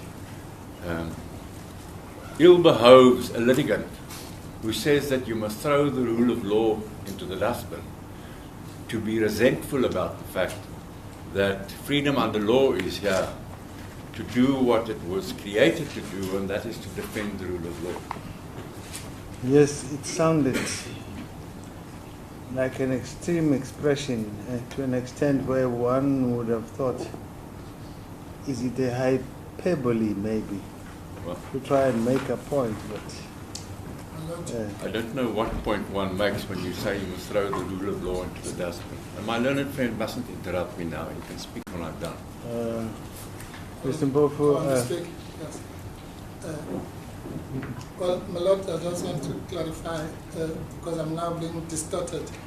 I said the rule of law and I equated it to the apartheid rule of law. That must go to the dustbin. That's so I don't want to be misquoted by anyone. all right, we'll allow you that. Otherwise, it's yeah. Yes, May I turn to And the not issue? deliberately as well. thank you. I beg your pardon? Uh-huh. Please, I must not be please. misquoted deliberately. Please, counsel, by anybody. please, counsel. Anybody. Let's hold the decorum. Let's hold the decorum.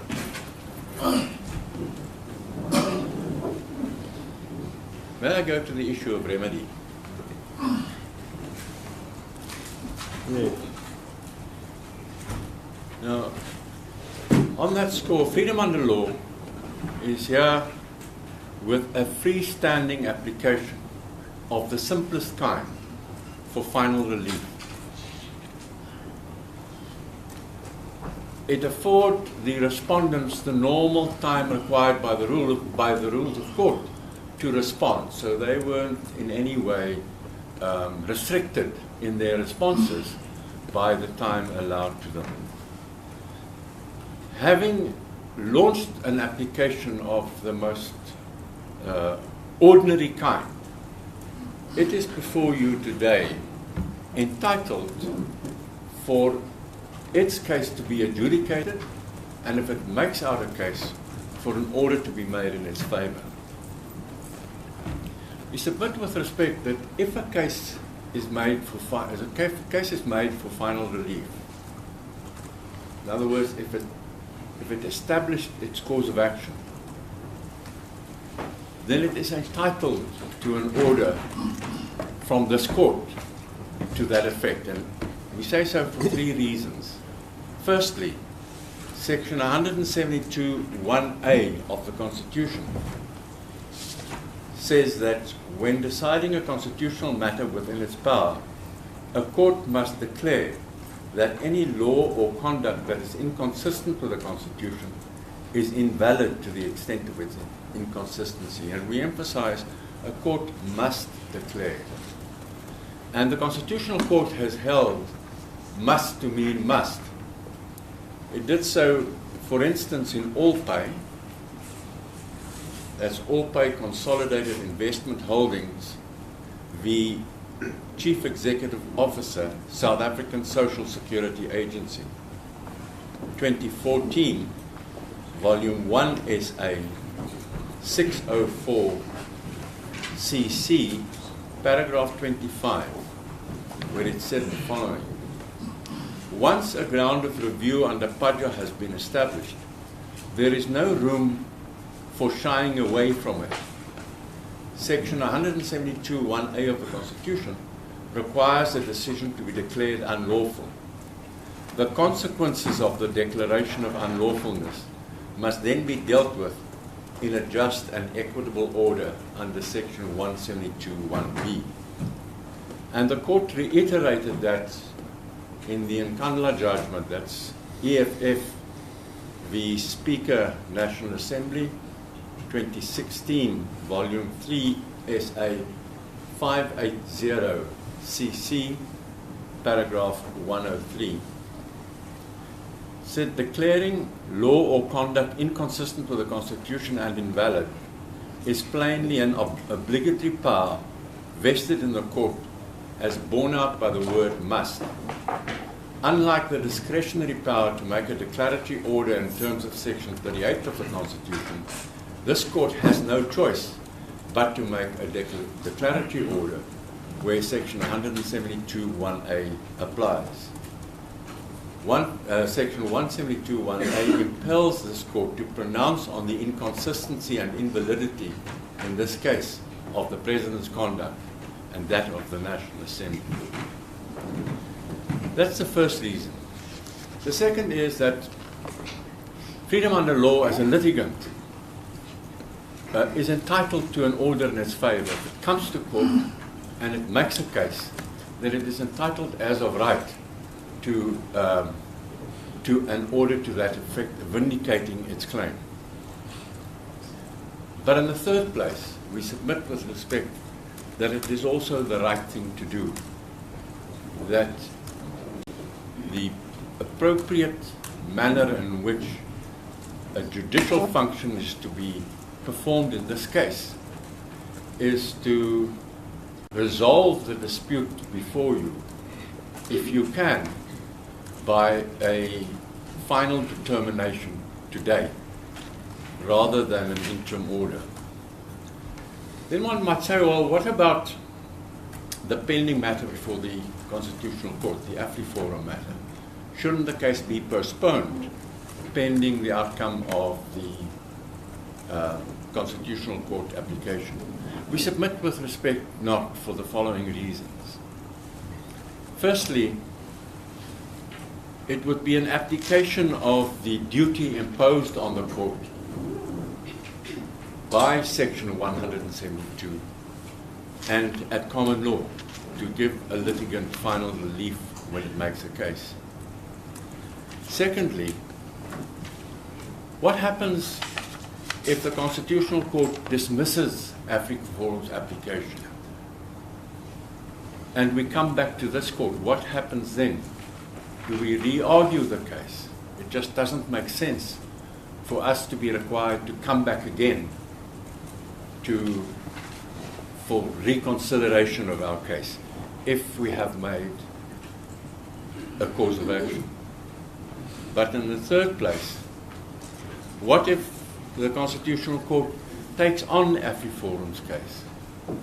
Now, with respect, the Constitutional Court has often made it clear how important it is for it, in the performance of its functions, to have the input of the lower courts, the High Court and the SCA, on matters that come before them. So no harm will be done by a judgment from this court, and on the contrary, you will know that you will deliver a judgment which the Constitutional Court has frequently made plain is useful to it in the performance of its function. So we submit with respect that if my client has made a case, then it is entitled to final relief, and that it would not be appropriate to postpone the case. If I could turn to a different topic, and that is the question of the facts of the manner in which the decision was taken in Parliament.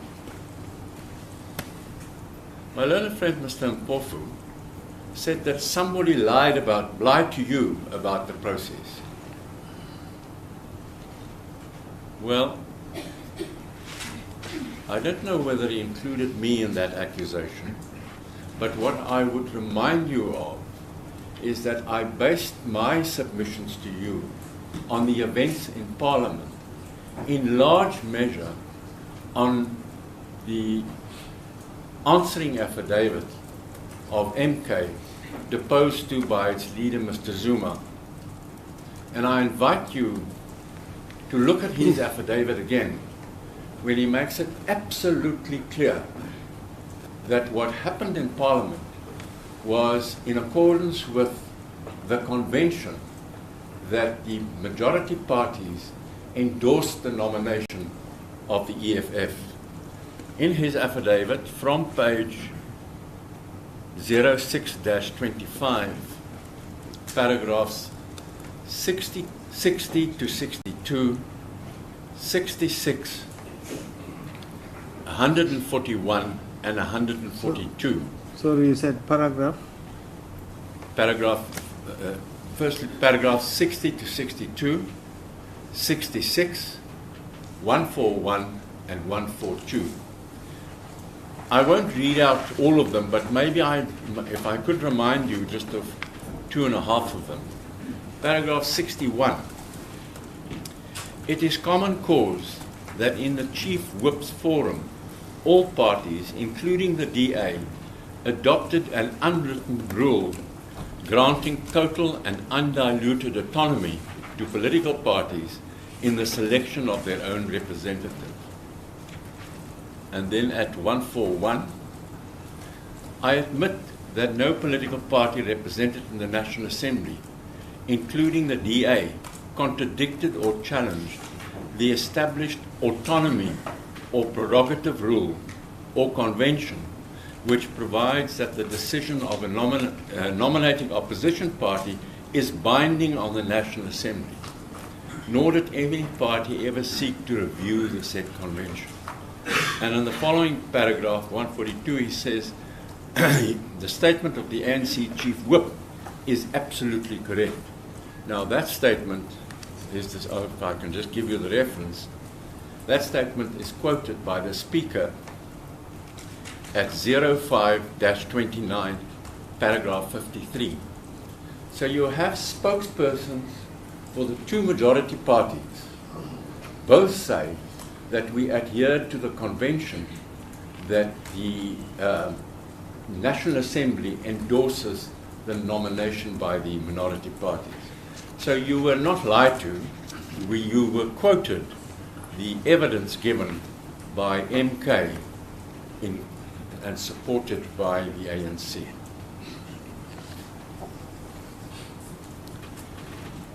And I turn to my learned friend who complains of feeling lonely in his submissions on the exclusive jurisdiction of the Constitutional Court, and I'll try my best to make him feel even more lonely.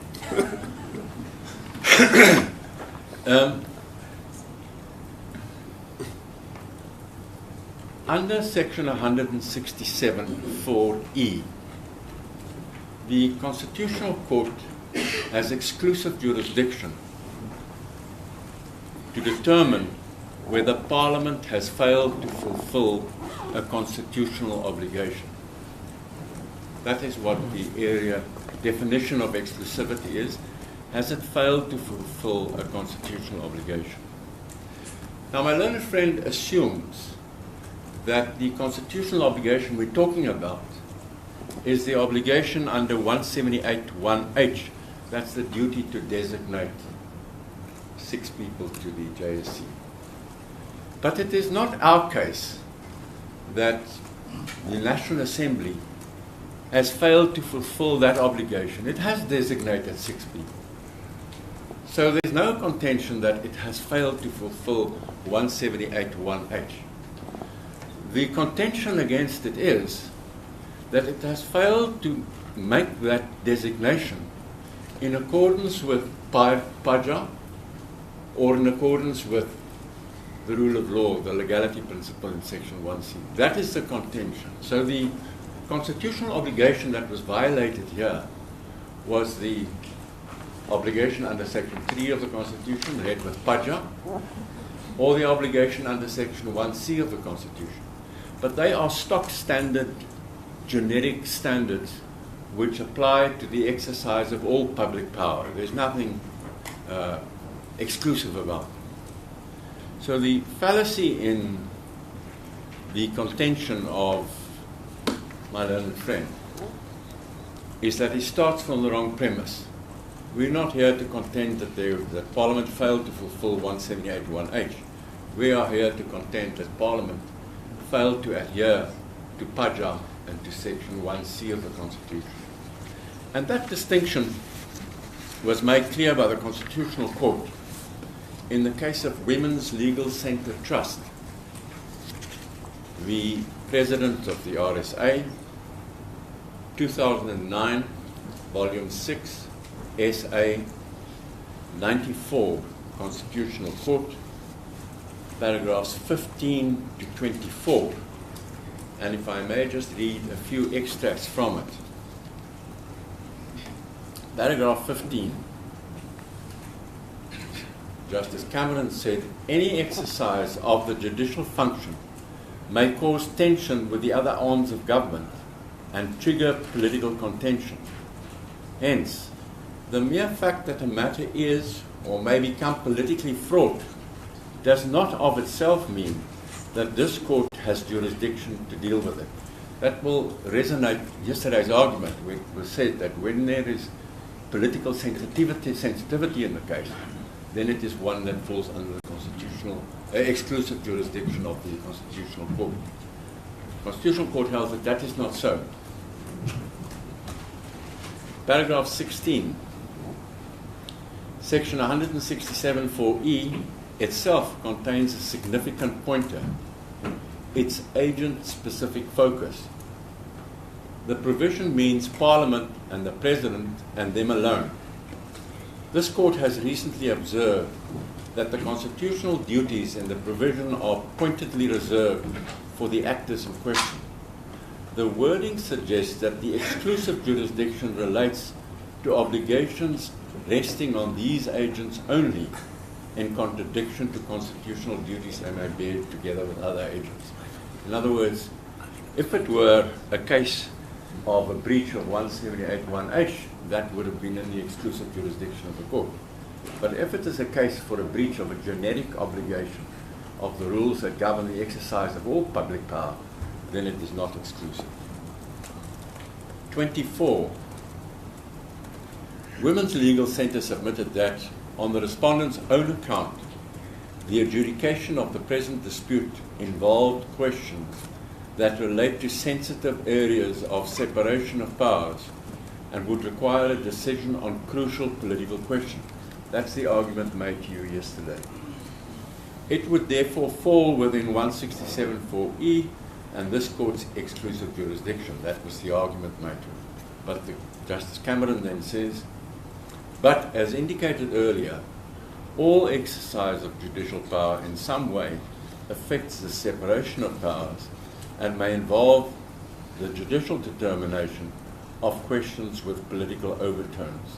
That is not enough for this court's exclusive competency to be engaged. For that reason, we submit that the Constitutional Court clearly does not have exclusive jurisdiction in this case. Then, my last submission. The entire address of my learned friend, Mr. Masuku, and a very large part of the address of my learned friend, Mr. Hlophe, submitted to you that Dr. Hlophe is competent to be a member of the Judicial Service Commission because there are no requirements for membership of that commission under Section the section we're talking about, other than that he must be a member of parliament. And so my learned friend Mr. Masuku addressed you at length on how his impeachment as a judge does not disqualify him. My learned friend Mr. Hlophe addressed the same topic. But His Lordship presiding interrupted my learned friend Mr. Masuku and said, "But aren't you straying from the debate before the court?" My learned friend submitted not. We submit with respect that that perspective is entirely misguided, that that is not the debate before court. We did not come here to persuade you that a judge who's been impeached is disqualified from being a member of the JSC. That might be a different debate for another day, but that is not our contention. Our contention did not look at him and submit that he is disqualified. What our case does is to look at the National Assembly and the manner in which it exercised its power of designation. So we look at it top down and not bottom up. And if you look at the manner in which it exercised its power and you test it against the standards to which all exercises of public power must conform, then you see that it was unlawfully exercised. The National Assembly, firstly, didn't exercise a discretion at all. That is already fatal, regardless of what one thinks of Dr. Hlophe. It secondly allowed itself to simply rubber stamp the nominations made by MK. Another fatal flaw in itself. It thirdly failed to do what Section 165 requires it to do, and that is to promote the integrity and stature of the judiciary in making its appointments. It didn't even ask itself the question whether the nomination of Dr. Hlophe would satisfy its duties under Section 165. And then my learned friend, Mr. Du Plessis, submitted to you that they also exercised that power irrationally and unreasonably. So, the entire perspective of our case is that top-down perspective. Our case is not against Dr. Hlophe. Our case is against the National Assembly. We say, you, National Assembly, failed to exercise your public power in the public interest. That is why we're here. And that is why we submit that the manner in which you went about this decision was unlawful.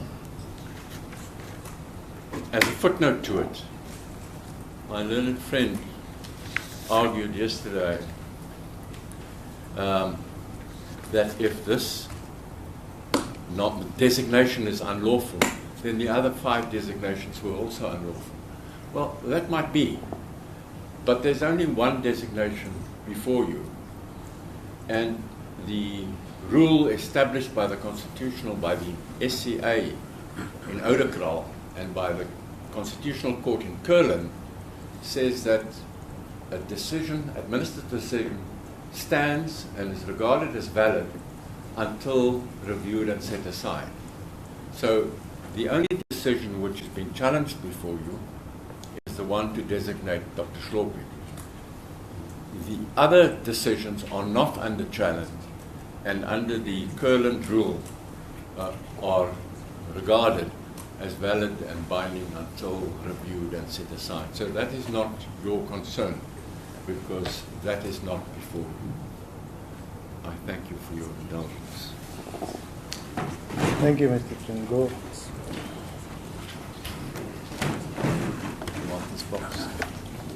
Thank you, Lord. I'll be doing the reply on behalf of the Democratic Alliance. Thank you. Thank you. Sorry, just if I may request your indulgence, Mr. Bishop has a broken foot. Could he address you while sitting? Unless he wishes to start. Judge, I'm going to try and stand and see how it goes. But if it gets too painful, I might ask the court to sit.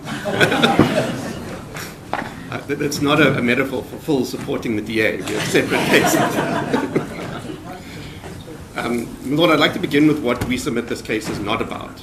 And I'm going to pick up from where Mr. Trengove ended, which is to say, just as Full's case is not about whether the impeachment of Dr. Hlophe was good or bad, lawful or unlawful, the DA's case is the same.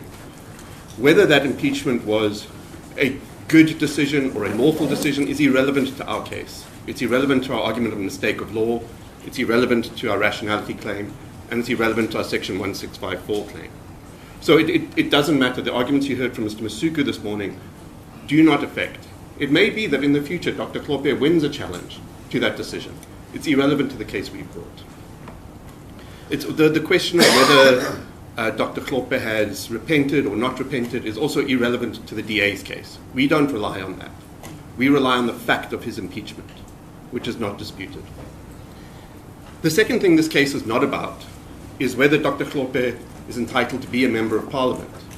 Again, you heard a lot from Mr. Mpofu and Mr. Masuku about this. Section 19 was called in aid to say what the DA is trying to do here is to interfere with Dr. Hlophe's right to hold public office. This case is not about whether Dr. Hlophe can be an MP. We accept he is an MP. And for the purposes of this case, we don't dispute that. For the same reason, it's not about amending the Constitution. That is an argument advanced by Mr. Mpofu, that effectively what the DA is asking this court to do is to amend the Constitution by imposing restrictions on impeached judges that aren't there expressly. But that is not at all what we're doing. All we're asking the court to do is apply trite, well-worn principles of legality. That a public body must exercise a power given to it itself, and that it must act rationally, and that it must comply with the Constitution. That doesn't require a constitutional amendment for this court to apply those principles. Finally, this case has got nothing to do with the privilege of members of Parliament, an argument you heard from Mr. Masuku. The privilege of MPs is not affected. They're free to say whatever they like in Parliament. That's what the privilege gives them, the privilege to speak without threat of civil or criminal punishment for what they say in Parliament. It also doesn't affect the privilege of the National Assembly. We're not saying the National Assembly cannot regulate its own process. We're saying the National Assembly must comply with the law and with the Constitution, which, as I'll get to later, the Constitutional Court has said probably close to a dozen times. The second topic I want to address is the composition of the JSC. And this matters for, first I'm going to address why we submit that the way the JSC is composed matters for assessing the merits of this case. And secondly, I want to address an argument that was made that if the DA is granted its interdict and Dr. Hlophe is prevented from sitting on the JSC in October, that will prevent the JSC from acting because it won't have all its members present. So I want to address that argument. So the first, we heard a lot, and rightly so, about the way in which the JSC is constituted, that it has a diverse representation of judges, lawyers, academics, politicians, and that that's part of what gives it its strength. And we agree with that. But I also want to refer the court to authority that the way the JSC is constituted is also vital to ensuring its credibility and its ability to protect the integrity of the judiciary. My learned friends for Full yesterday referred you to the passage from the Helen Suzman Foundation case that people designated to the JSC must be suitably qualified. I want to refer you to the case of Hlophe versus Judicial Service Commission. It's the review case. And at paragraph 27, this is what the full court said. The JSC was established and its composition determined by section 178 with the aim of regulating judicial affairs and ensuring the integrity of the judiciary. And then it says at paragraph 47, the substance of section 178 is premised on the recognition that the JSC must enjoy credibility. Moreover, credibility with a nation whose social order is that of a constitutional democracy. And finally, at paragraph 50, if the JSC is to choose persons who can enjoy public credibility as fit for purpose as judges, the JSC had to be constructed to meet democratic norms so that it could make a claim for its own public credibility in a democratic society. So, what citation was that? so it's the citation is 2022 3 All SA 87, a decision of the Johannesburg High Court. It's Hlophe versus JSC. Yes, and the paragraphs you were It was 27, 47, and 50. Thank you. So what the court is saying is that in order for the JSC to do its job of selecting judges that have credibility, it must have credibility. And so that goes obviously to the general way in which it's constituted, a mix of people from different backgrounds. But we submit also here, to this purpose, when those people who have the power to designate, whether it's the president, the judge's president, the universities, the bar, or parliament, when they are making that choice, they also have to make the choice with that purpose in mind, that the JSC must have public credibility, because otherwise it cannot do its job. And we accept that ordinarily an MP, all things being equal, will be able to satisfy that requirement. But there will be circumstances when MP serving on the JSC will undermine public credibility. And when that is the case, that person cannot be designated to the JSC. So I then want to deal with the argument that was made that what the interim interdict that the DA and Corruption Watch are asking for would prevent Dr. Hlophe from sitting on the JSC until Part B or the Constitutional Court proceedings are resolved. So that may be one sitting, and maybe two sittings, and maybe three sittings. But the argument was made, because the Constitution says there must be 6 members from the National Assembly, if Dr. Hlophe is not there, the JSC will not be able to act. So for that reason, the interdict is inappropriate. And there's 2 answers to that. The first answer is that the JSC can act when some of the listed members are not present, if they are absent for reasonable and adequate justifications. And the authority for that is the same judgment I referred you to earlier, the Hlophe judgment. And from paragraphs 38 to 44, the court deals with 2 earlier SCA cases dealing with the position of whether the Western Cape Premier had to be part of the JSC, and dealing with a challenge by the Cape Bar to the non-appointment of certain judges. It refers to those cases which dealt with this issue. And from those cases, it draws that principle in paragraph 40, that as long as there are reasonable and adequate reasons for the absence, the JSC can continue. So you can imagine if the JSC, and JSC meetings are called 6 months in advance, they're massive occasions, they last for a week or 2 weeks. If on the way to the JSC meeting, a member unfortunately had an accident and broke their leg and was unable to attend, that wouldn't mean that the JSC cannot sit, because there would be a reasonable and adequate justification for that member's absence, and the JSC would be able to continue. And that's what the full court found in Hlophe. And we would submit that an interdict from this court is plainly a justifiable reason. But the second answer is that the National Assembly is free to designate a new person to fill that 6th spot that's currently occupied by Dr. Hlophe. And we make that allegation. It's in the papers, in the founding affidavit, paragraph 65, page 1-26. And it's not denied by the Speaker that the National Assembly would be in a position to designate a new MP to take over from Dr. Hlophe. So there's 2 easy answers. The interdict would not prevent the JSC from sitting at all, whether the NA acted or not, but the NA can act. I then want to turn to the merits of the review. Now, of course, my case is an interim interdict case, but the prospects of success are relevant. We submit both at the prima facie right level and the balance of convenience level. And there are a few arguments that I want to counter that were made by my learned friends. The first is an argument made particularly by Mr. Masuku that all members of parliament are equal. So if you're an MP, you must be able to sit on the JSC, and nothing else should be required or can be required. And the way we read the Constitution is being an MP is a minimum qualification. You must be an MP in order to be designated by the National Assembly. So if you're not an MP, the NA cannot designate you. But that's not the limits of the requirements the Constitution imposes on how the National Assembly acts. So our case is about how the National Assembly exercises its power to designate. And designate means to choose. You must exercise a discretion amongst all 400 MPs. You must choose which ones you're going to send as your representatives to the JSC. And the National Assembly cannot act randomly. It cannot hold a lottery where it pulls 6 names, 3 names from the opposition and 3 names from the non-opposition out of hats.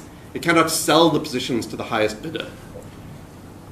And it cannot designate without ever exercising a discretion, and instead leave it to the political parties to do the work that the Constitution assigns to the National Assembly. So in this sense, the case is exactly like the Similani case. There too, Advocate Similani met the minimum qualifications to be the National Director of Public Prosecutions in the NPA Act. He had the necessary legal qualifications. But that wasn't enough. The President also had to act rationally when he took the decision to appoint Mr. Similani. And the same is so here.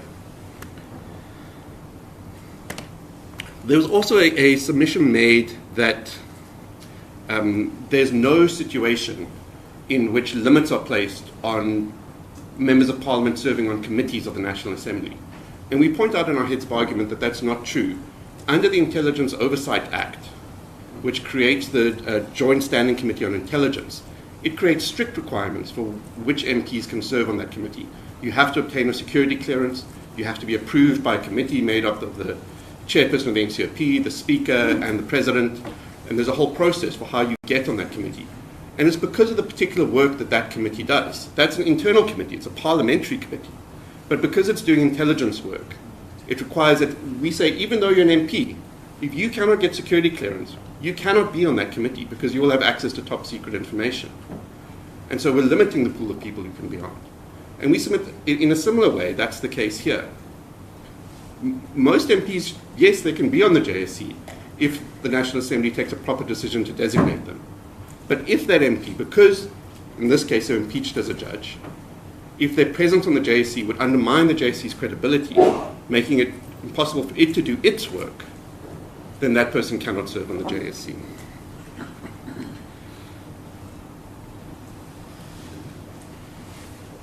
An argument was made that because the Constitution imposes consequences for a president who is impeached in Section 89(2) and doesn't say anything for judges, therefore it must be interpreted to mean that there are no consequences for an impeached judge.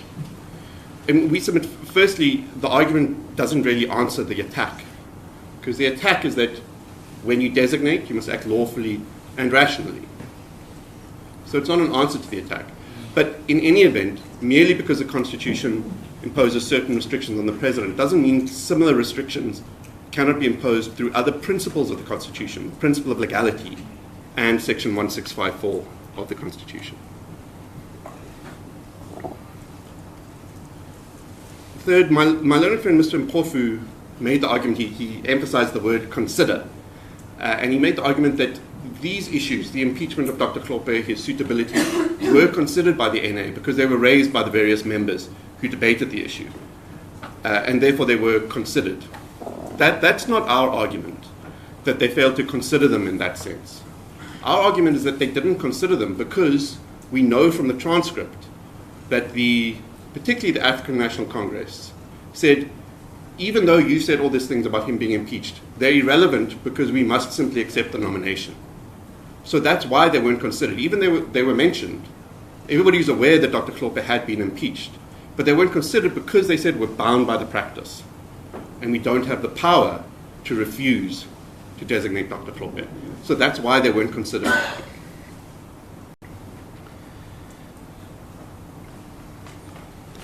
Finally, on the merits, there was an argument that the DA was required to attack the practice or convention of accepting parties' nominations. And because we haven't attacked that practice or convention, we cannot complain that it was followed. But that's wrong for two very simple reasons that come from the National Assembly's rules. Rule number 5 says no convention or practice may limit or inhibit any provision of these rules or any order of the House. And you also need to read Rule 9 sub 2. Conventions and practices must be consistent with the provisions of the Constitution, these rules, orders of the House, rulings and directives, and guidelines of the Rules Committee. So the conventions and practices are what fills the gap where there's nothing else. But here we have the Constitution. The Constitution says you must exercise the power yourself and not delegate it. The Constitution says you must act rationally, and the Constitution says you must uphold the integrity of the judiciary. So we don't have to challenge the conventions and practices, because on the National Assembly's own rules, rightly so, you could never say a convention overrode the Constitution, but the rules themselves recognize that.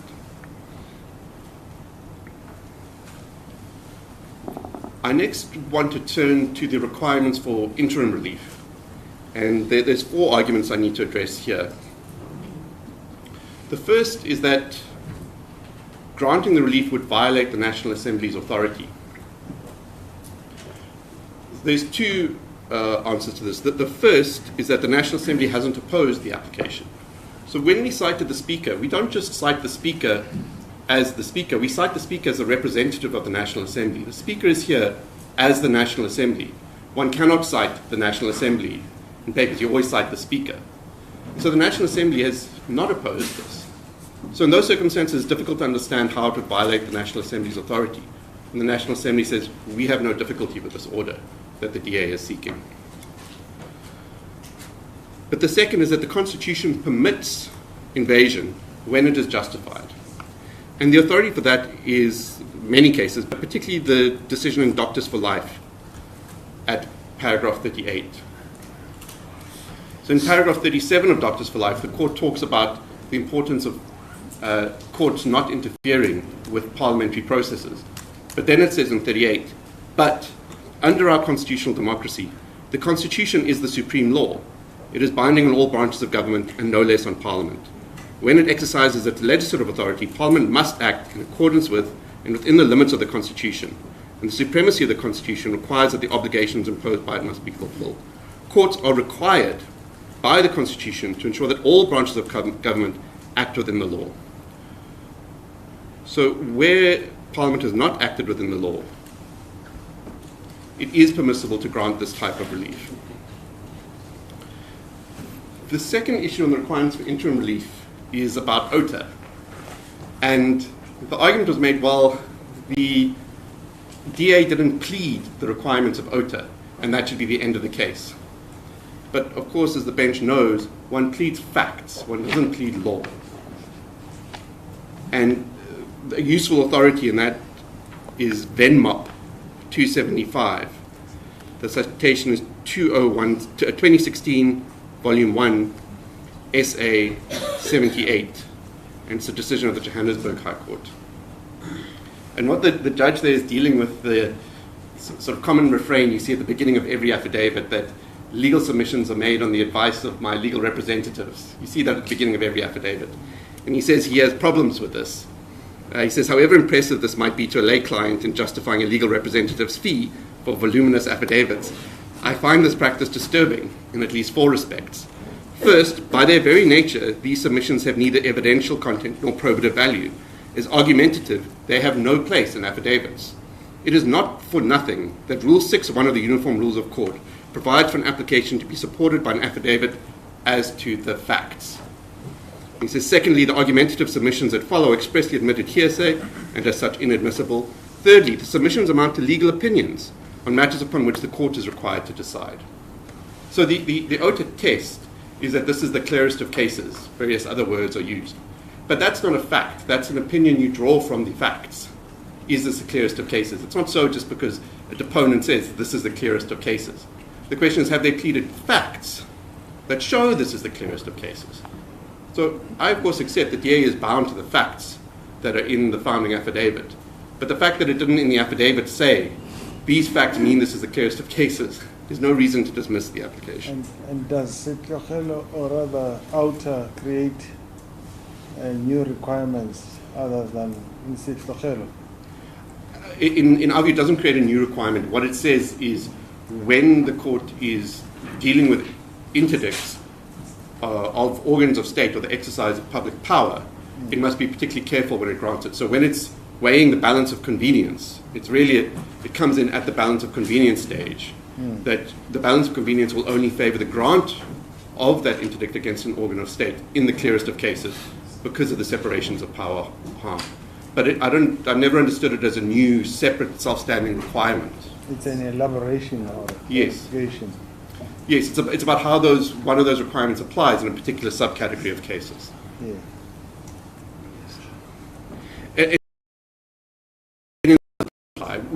We come home whether OTA applies or not, but it's debatable whether it does for two reasons. Firstly, our interdict is against Dr. Hlophe, not against the National Assembly. And secondly, the National Assembly and the JSC have abided.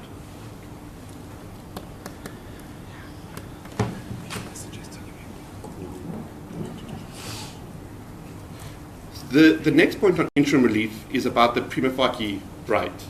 And the argument that was made here is that prospects of success in a review cannot establish a prima facie right. We've dealt with this in paragraph 43 of our heads, that there's subsequent constitutional court authority that qualifies what Moseneke DCJ said in paragraph 50 of OTA. It's the South African Informal Traders case and the Vaal River case. And what they say in Informal Traders at paragraph 25 is a prima facie right may be established by demonstrating prospects of success in the review. Could not be clearer. But in any event, we identify other rights. We identify our right to an effective remedy, and we refer the court in paragraph 44.1 to the authorities that say that is that can be a prima facie right for the purpose of interim relief. And we rely on the right to an independent and impartial judiciary, and we refer in paragraph 44.2 to the sources of that right. Section 34 of the Constitution, Section 1654 of the Constitution. And we didn't have to plead that. We pleaded the right expressly in the founding affidavit. We don't have to explain the legal source for the right that we're pleading. The opponents don't have to plead case law when they're asserting where the right comes from. That is legal argument, properly in heads. So there clearly is a prima facie right.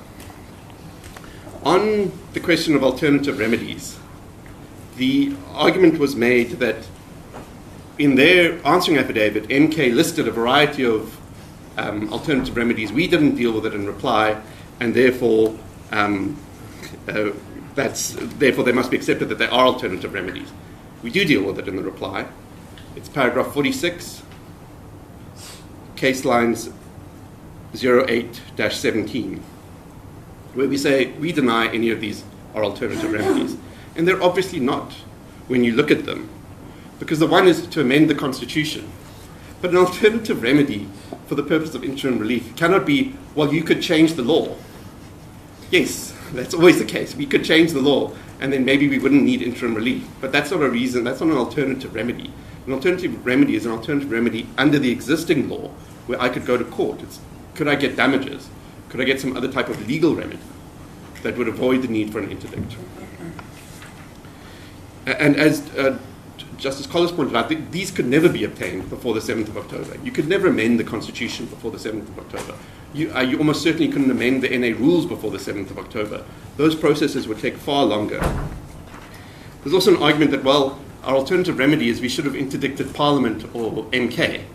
But, I mean, there's three parties, Parliament, Hlophe, and MK. We come to court and we ask for an interdict against Hlophe. And then the argument is, well, you could have asked for an interdict against the MK. But the answer then, if you'd asked for an interdict against MK, is, well, you could have asked for an interdict against Hlophe. It doesn't get you anywhere. We've asked for an interdict against Hlophe. Saying we could have also got an interdict against somebody else is no reason not to grant it against Dr. Hlophe. And finally, on the final alternative remedy proposed is that we could have sent a letter of demand.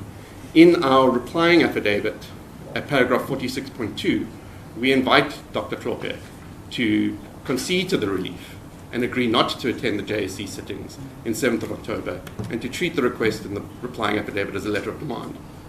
We haven't yet received a response to that.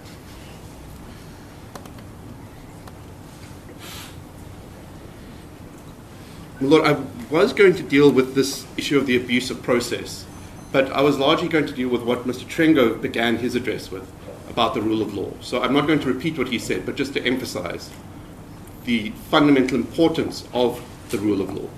and it's not something that can be discarded. I then want to, so my learned friends, Mr. Hlophe, didn't deal with the issue of standing, which is raised in their heads quite extensively. I don't want to deal with it in any detail, but can I just give the court one reference on the standing issue?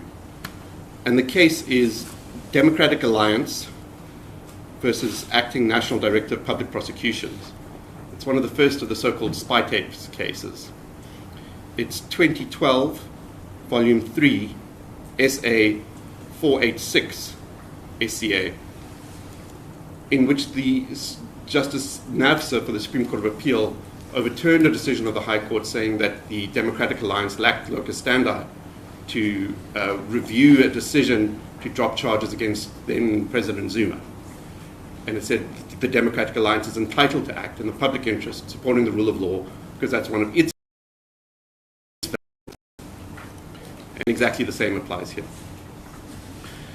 If I can then turn to the issue of jurisdiction, and just to outline the DA's position up front, we say that the Court does not have exclusive jurisdiction for Part B.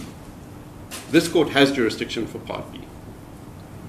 But even if we're wrong about that, even if the Constitutional Court has exclusive jurisdiction for Part B, this court still has jurisdiction to grant the Part A relief. And it's not necessary to decide the issue of exclusive jurisdiction in order to grant the interim relief. On the first question of whether for the Part B relief and for Full's case, for final relief, the Constitutional Court has exclusive jurisdiction, I endorse what Mr. Trengove said, but I just want to refer the court to one other case that may make Mr. Katz feel even lonelier, because not only does everybody here disagree with him, Mr. Katz 2 years ago disagrees with Mr. Katz today. So, in the African Transformation Movement case, which Mr. Katz referred to quite rightly, he drew to this court's attention, because in that case, the ATM, who's also his client today, took the opposite approach. It said that, and the speaker in that case said that the issue was in the exclusive jurisdiction, and Mr. Katz argued that it was not. And this is what the court said. It's at paragraphs 22 and 23. It's in our bundle. This passage starts at page 243. The judge said, "In my judgment, the cause for complaint by the applicant is procedural in nature. It is abundantly clear that the applicant's case is not that Parliament or the President has failed to fulfill a constitutional obligation, as envisaged in section 1674E. It is the procedure leading to that end that is impugned, a means to an end. To suggest otherwise would be tantamount to putting the cart before the horse." Then says, it could hardly be suggested that when the Speaker commits an alleged irregularity, as was argued by Mr. Katz, in deciding how Parliament is to conduct proceedings in a motion of no confidence in the President, that such a decision amounts to Parliament having failed to fulfill a constitutional obligation. It cannot be suggested that when the Speaker acts irrationally or in an unreasonable manner in the exercise of her discretion in deciding on the voting procedures, such decision amounts to Parliament having failed to fulfill its constitutional obligation. And so exactly the same is here. Same is true here. Although it's not the Speaker, it's the National Assembly, our case is that they failed to exercise their discretion and they acted irrationally. That's the case we brought.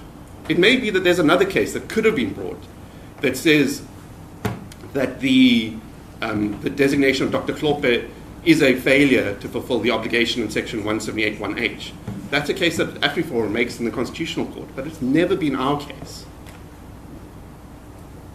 And our case is in this court's jurisdiction. Finally, on the question of whether this court has jurisdiction to consider the interim relief, I understood Mr. Katz to largely concede that, to say that, yes, this court probably does have jurisdiction. Even if the Court has jurisdiction for Part B, this court still has Part A jurisdiction. But he said it would only be appropriate to grant it in the circumstances set out in paragraph 32 of the UDM case. So just a few submissions on that. We submit that it's very different. The UDM case was about suspending the operation of a constitutional amendment. What we're dealing with here is something far less drastic. It's merely interdicting one person from serving on the JSC. So we're not sure that those strict requirements apply. But even if they do, even if the strict requirements in paragraph 32 of the UDM apply, they're met in this case for all the reasons that are given in the founding affidavit. The final point just to emphasize is, if this court wants to grant Full's final relief, it must make a final determination on the exclusive jurisdiction question, because it cannot grant the final relief without deciding that it has jurisdiction. For this court to grant the interim relief, it does not have to decide that question. It can merely decide that whether or not Part B is in the exclusive jurisdiction of the Con Court, it would have jurisdiction for Part A. So even if Part B is an exclusive jurisdiction, it has jurisdiction for Part A. So it can leave that issue undecided if it wishes to. And that leads me to the final topic I wish to address, which is the question of, should the court grant interim relief or final relief or both? How should it deal with the fact that it has applications for both before it? Firstly, to clear up some confusion about the order that we want. There was some paper moving around and uncertainty about the order. We uploaded the correct order exactly as we wanted onto case lines.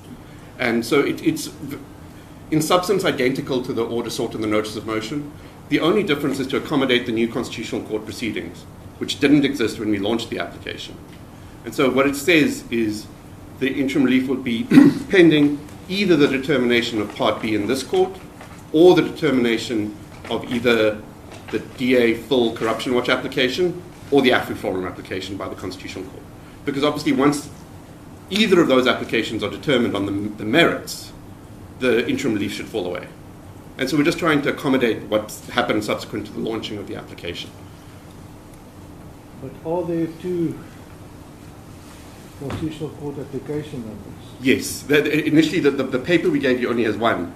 Well, I think it refers to CC2253/24 and or case CC2253 of 24, exactly the same.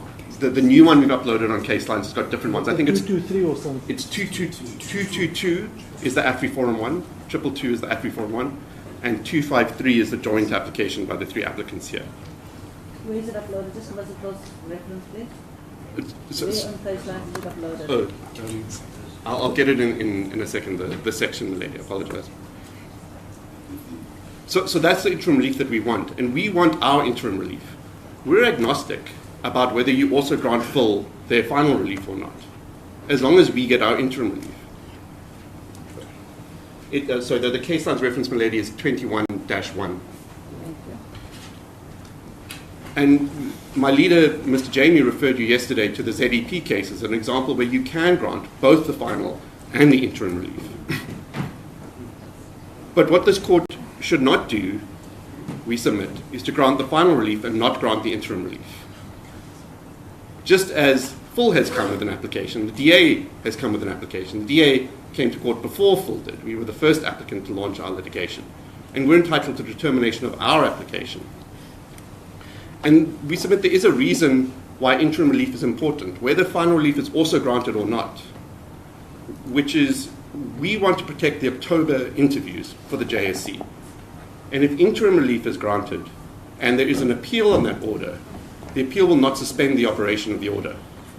If only final relief is granted and there is an appeal of that final order, the appeal will suspend the operation of the order and will defeat the purpose for which the DA came to court, which is to prevent Dr. Hlophe going to the October interviews.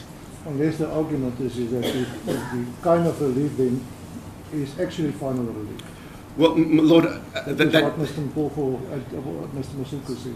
Sorry. Lord, that may be a debate that has to be had later, but I think it's plain the interim relief.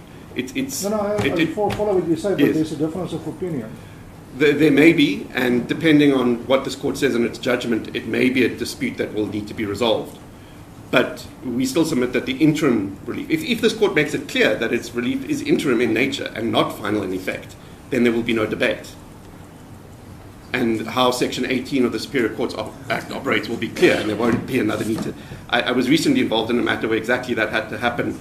Apparently interim relief was granted, and the parties then had to go back to court to fight about whether it was interim or final. So I prefer to avoid that.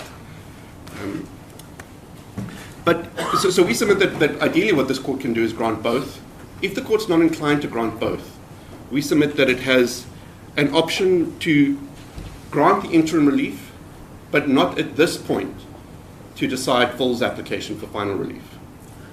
So I accept completely what Mr. Trengove submitted to this court, which is they brought an application, and the application must be decided. But this court can decide when it determines the application. It has the power to hold a decision in abeyance, to reserve judgment, pending the outcome of other litigation. And if I can give the court the references for that proposition. The first is the Masuku case. It's 2022, volume 4, SA 1, CC, and it's at paragraph 133. What happened there is the Masuku case was about hate speech. And the case was heard, and then shortly after, the Constitutional Court heard the case of Malani, which was a challenge to the constitutionality of Section 10 of the Equality Act. And the court said, I'm going to hold in abeyance my judgment in Masuku until I've decided Malani, because Masuku must be decided on the basis of the outcome of the challenge to Section 10 of the Equality Act. So it says, we held it in abeyance. And you'll see 3 years passes between the hearing and the judgment. The second case is Mokone versus Tassos Properties, 2017, volume 5, SA 456 CC, at paragraphs 67 and 68. So what happened there briefly is there were 2 appeals before the Constitutional Court. The one was an appeal by a lessee about whether they had a right of preemption to buy the property they were leasing. The second was an eviction, an appeal against a grant of an eviction from the same property. But what the court did is it upheld the preemption appeal and sent it back to the High Court because only part of it had come up on appeal. There were still other parts of the action that had to be determined. So it upheld the one appeal and then said, I'm holding the other appeal in abeyance until the determination of that outcome in the High Court. And the court expressly said it has the power to do so. It quotes Section 173 of the Constitution and says, put simply, this says, the mentioned courts may regulate their own process, taking into account the interests of justice. I will say nothing about equity, but based on this, I do not see why proceedings may not be stayed on grounds dictated by interests of justice. Whatever the import of what was said by courts previously may be, the Constitution lays down its own test, and it has everything to do with the interests of justice. In this context, the idea of interests of justice is quite wide. I will not attempt to delineate what it encompasses. Suffice to say, what justice requires will depend on the circumstances of each case. So this is a very similar situation where the court may take the view, and I'm not advocating for it. All I'm saying is don't refuse to grant our interim relief. One option open to the court is to grant the interim relief and then say full application is held in abeyance to be determined together with the Part B of the DA and the Corruption Watch applications, or held in abeyance pending the outcome of the Constitutional Court proceedings. This court has the power to do that. But their argument is that they've argued it already. They're entitled to a judgment. They're not entitled to a judgment today. Yeah, but that's what they're saying. Yes, They've and argued the matter already. They don't come back on a different date. Yes. Come and argue the very same thing they've argued. But that was the case in Masuku, and that was the case in Mokone. The cases were argued, and they said even though your appeal has been argued, we're holding it in abeyance until the outcome of other litigation, because it would not be in the interest of justice to decide this case until that case has been decided. So this court has the power to do that. Finally, just 2 very quick submissions on costs. The first was a submission that Dr. Hlophe should get costs even if he loses. I think the submission was primarily addressed at freedom under law and certain allegations that were made by the opponent to their affidavit. If one looks at the DA's papers, there are not similar scurrilous allegations about Dr. Hlophe in those papers. What's said is factual, he was impeached, and so that type of submission doesn't apply to the DA. The second submission is just that BioWatch is irrelevant to costs in this case. Everybody before you is a private party, except the National Assembly, who is abiding, and the applicants have all agreed not to seek costs against the National Assembly. Everybody else, the DA, Corruption Watch Full, Dr. Hlophe, and MK are all private parties. And so the traditional BioWatch rule that often comes into constitutional litigation doesn't apply here. And we persist with our request for costs on a punitive scale against Dr. Hlophe and MK. Those are my submissions. Thank you, Mr. Bishop. Lord, Mr. Bishop asked if he could steal some of my time, and I graciously accepted that proposition because I'll be quite short. I've got 6 matters to deal with in reply briefly. The first 3 are more procedural and the last 3 are more substantive. So just on the question of remedy, we haven't uploaded a draft order, but we think that the proposition or the proposal made by the DA is a good one, that the interim relief, if it were to be granted, should be pending either the Constitutional Court decision in those 2 applications or Part B in this one. We'll upload a similar order when we're done, and we'll make sure that your registrars have it. The second topic and the third topic are related, and it's the question of abuse and the question of costs. The argument on abuse is it's wide-ranging. The attack is to say we've come, I think they said we hunt in packs, we've come in separate applications and wasted their time and money. But what I want to say is what one should really look at first is the question of standing. Corruption Watch's standing was disputed. And Corruption Watch went to great effort to explain why it's here. Ms. Maharaj Pillay gave extensive submissions yesterday about it. And this wasn't addressed, as far as we could see today, about Corruption Watch at all. We heard about how Full and the DA are worse than us, the DA because it's a political party and Full because of the history. But we weren't told why our submissions on standing on Corruption Watch were wrong. We've also explained why we came in a separate application. It's in the replying affidavit. I don't need to take the court there, but just a note. It's at bundle 10, page 24. And what we really say is that we can't go with the DA because we aren't a political party, we're an NGO. And we say we can't go with Full because we think interim relief is the way to go. That's the way we approach the case. Hence we brought our own case. And we also say we aren't an amicus because, in a sense, we are partisan because we want relief. We aren't just here to assist the court. We are an applicant. If we'd come as an amicus and made the point, we would no doubtedly have been told we are partisan and you shouldn't have come as an amicus. What's not addressed is that all the respondents had a full opportunity to address our papers and did so. They filed consolidated affidavits, the 2 interim application matters, which are lengthy and deal with the applications for interim relief.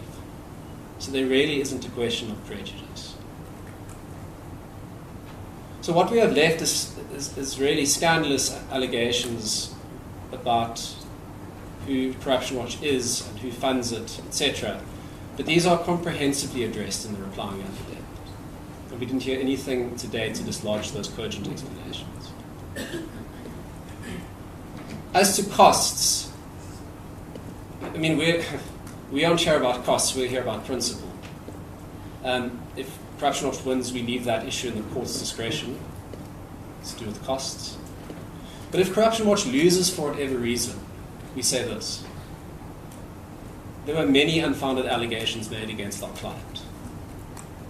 In answering affidavits, they were then repeated in heads of argument, and they were repeated today. And we say that if Corruption Watch loses the application for interim relief, those unfounded allegations would factor into the court's determination of a costs order, and that the court wouldn't grant costs in favour of the respondents who made those allegations against our client.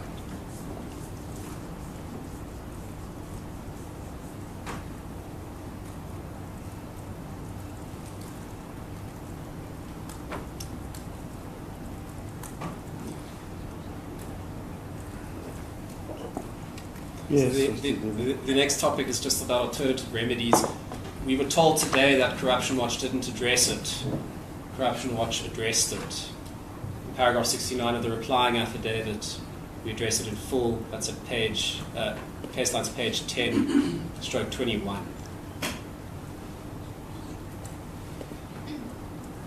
My last 2 topics are a bit more substantive. The first one is about the right we assert, and the second one is the question of harm. So on the question of right, we've heard a lot about the outer test, and the outer test apparently now gives us 8 requirements for an interim interdict. But what paragraph 45 of outer says, the Deputy Chief Justice Moseneke says, it's unnecessary to fashion a new test for the grant of an interim interdict. Of course, what he says, though, is that when you're doing, Mr. Bishop made the point, when you're asking to restrain public power, there are further considerations that play a role.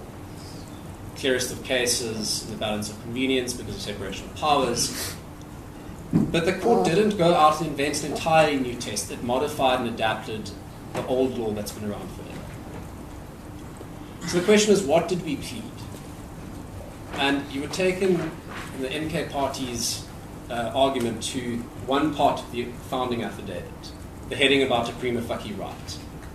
And it's correct. Under that heading, we say we assert the right to review. But that's not the entire founding affidavit. If one turns over the page, we don't need to go there, but it's page 0331, paragraphs 94 and 95. Corruption Watch pleads what it says will be irreparably harmed in the interim. And it refers back to earlier parts in the founding affidavit where what is said is what I said to the court yesterday. What will be irreparably harmed is the independent, effective judiciary.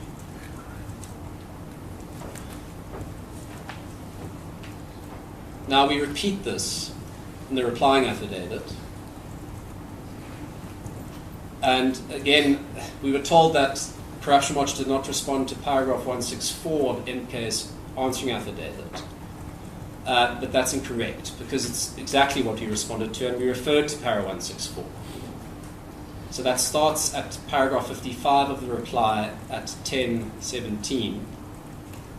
But the specific point where we bring it together to make it clear about what rights are being affected is at 10:20, at paragraph 65.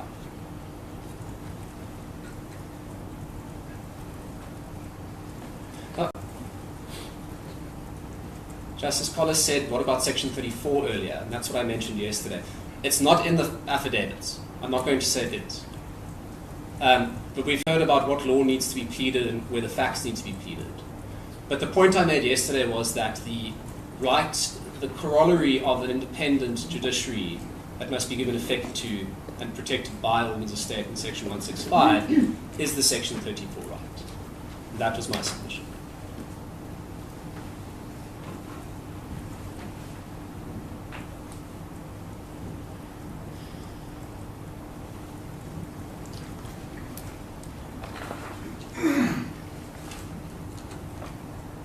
My last topic, and I won't be long, is the question of harm.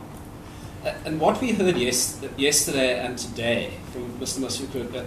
Masuku and Mr. Katz yesterday, but from Mr. Masuku and Mr. Katz, was that the past is irrelevant.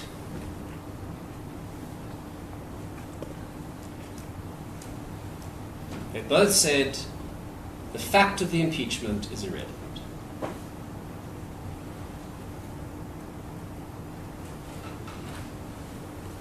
And our proposition is that this isn't actually the past. This is right now. Dr. Hlophe was removed for conduct that happened a long time ago, 2008. I mean, I'm quite young. I was still in high school in 2008, if that means anything to anyone, before I even entered law school. But when was he removed? This year, in February. This isn't the past, it's the present. And again, just to draw us back to what actually happened, Ms. Maharaj Pillay made this point yesterday. This isn't examples about other people, Mr. Mpofu, my learned friend, spoke about who gets convicted and sent to jail for 20 years can become an MP. That's not what we're speaking about. Justice Hlophe was found guilty of attempting to influence constitutional court judges to find in favor of Mr. Zuma. Something Ms. Maharaj Pillay said yesterday was that this first thing Dr. Hlophe does when he's removed as a judge is join Mr. Zuma's political party. No one's denied that or addressed it. And why this is still today relevant is because before this court, and in an argument that was made today, Dr. Hlophe still refuses to appreciate the gravity of his misconduct. and the impact that this can have on the independence and the perception of the independence of the judiciary. And we say that this demonstrates the undoubted appreciation of serious harm that Corruption Watch has proven and entitles us to interim relief.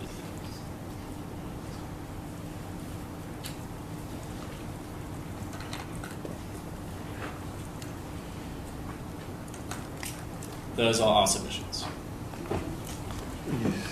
Thank you, Mr. Deputy.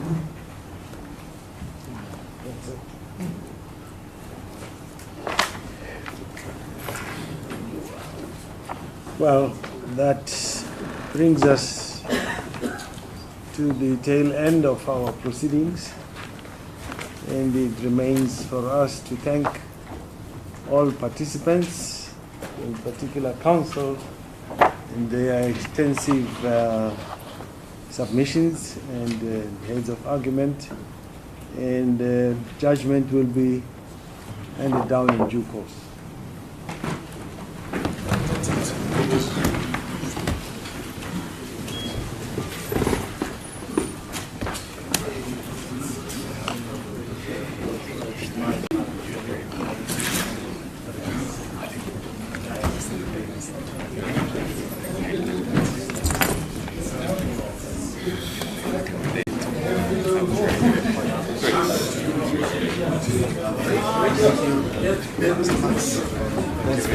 Mr. Vani?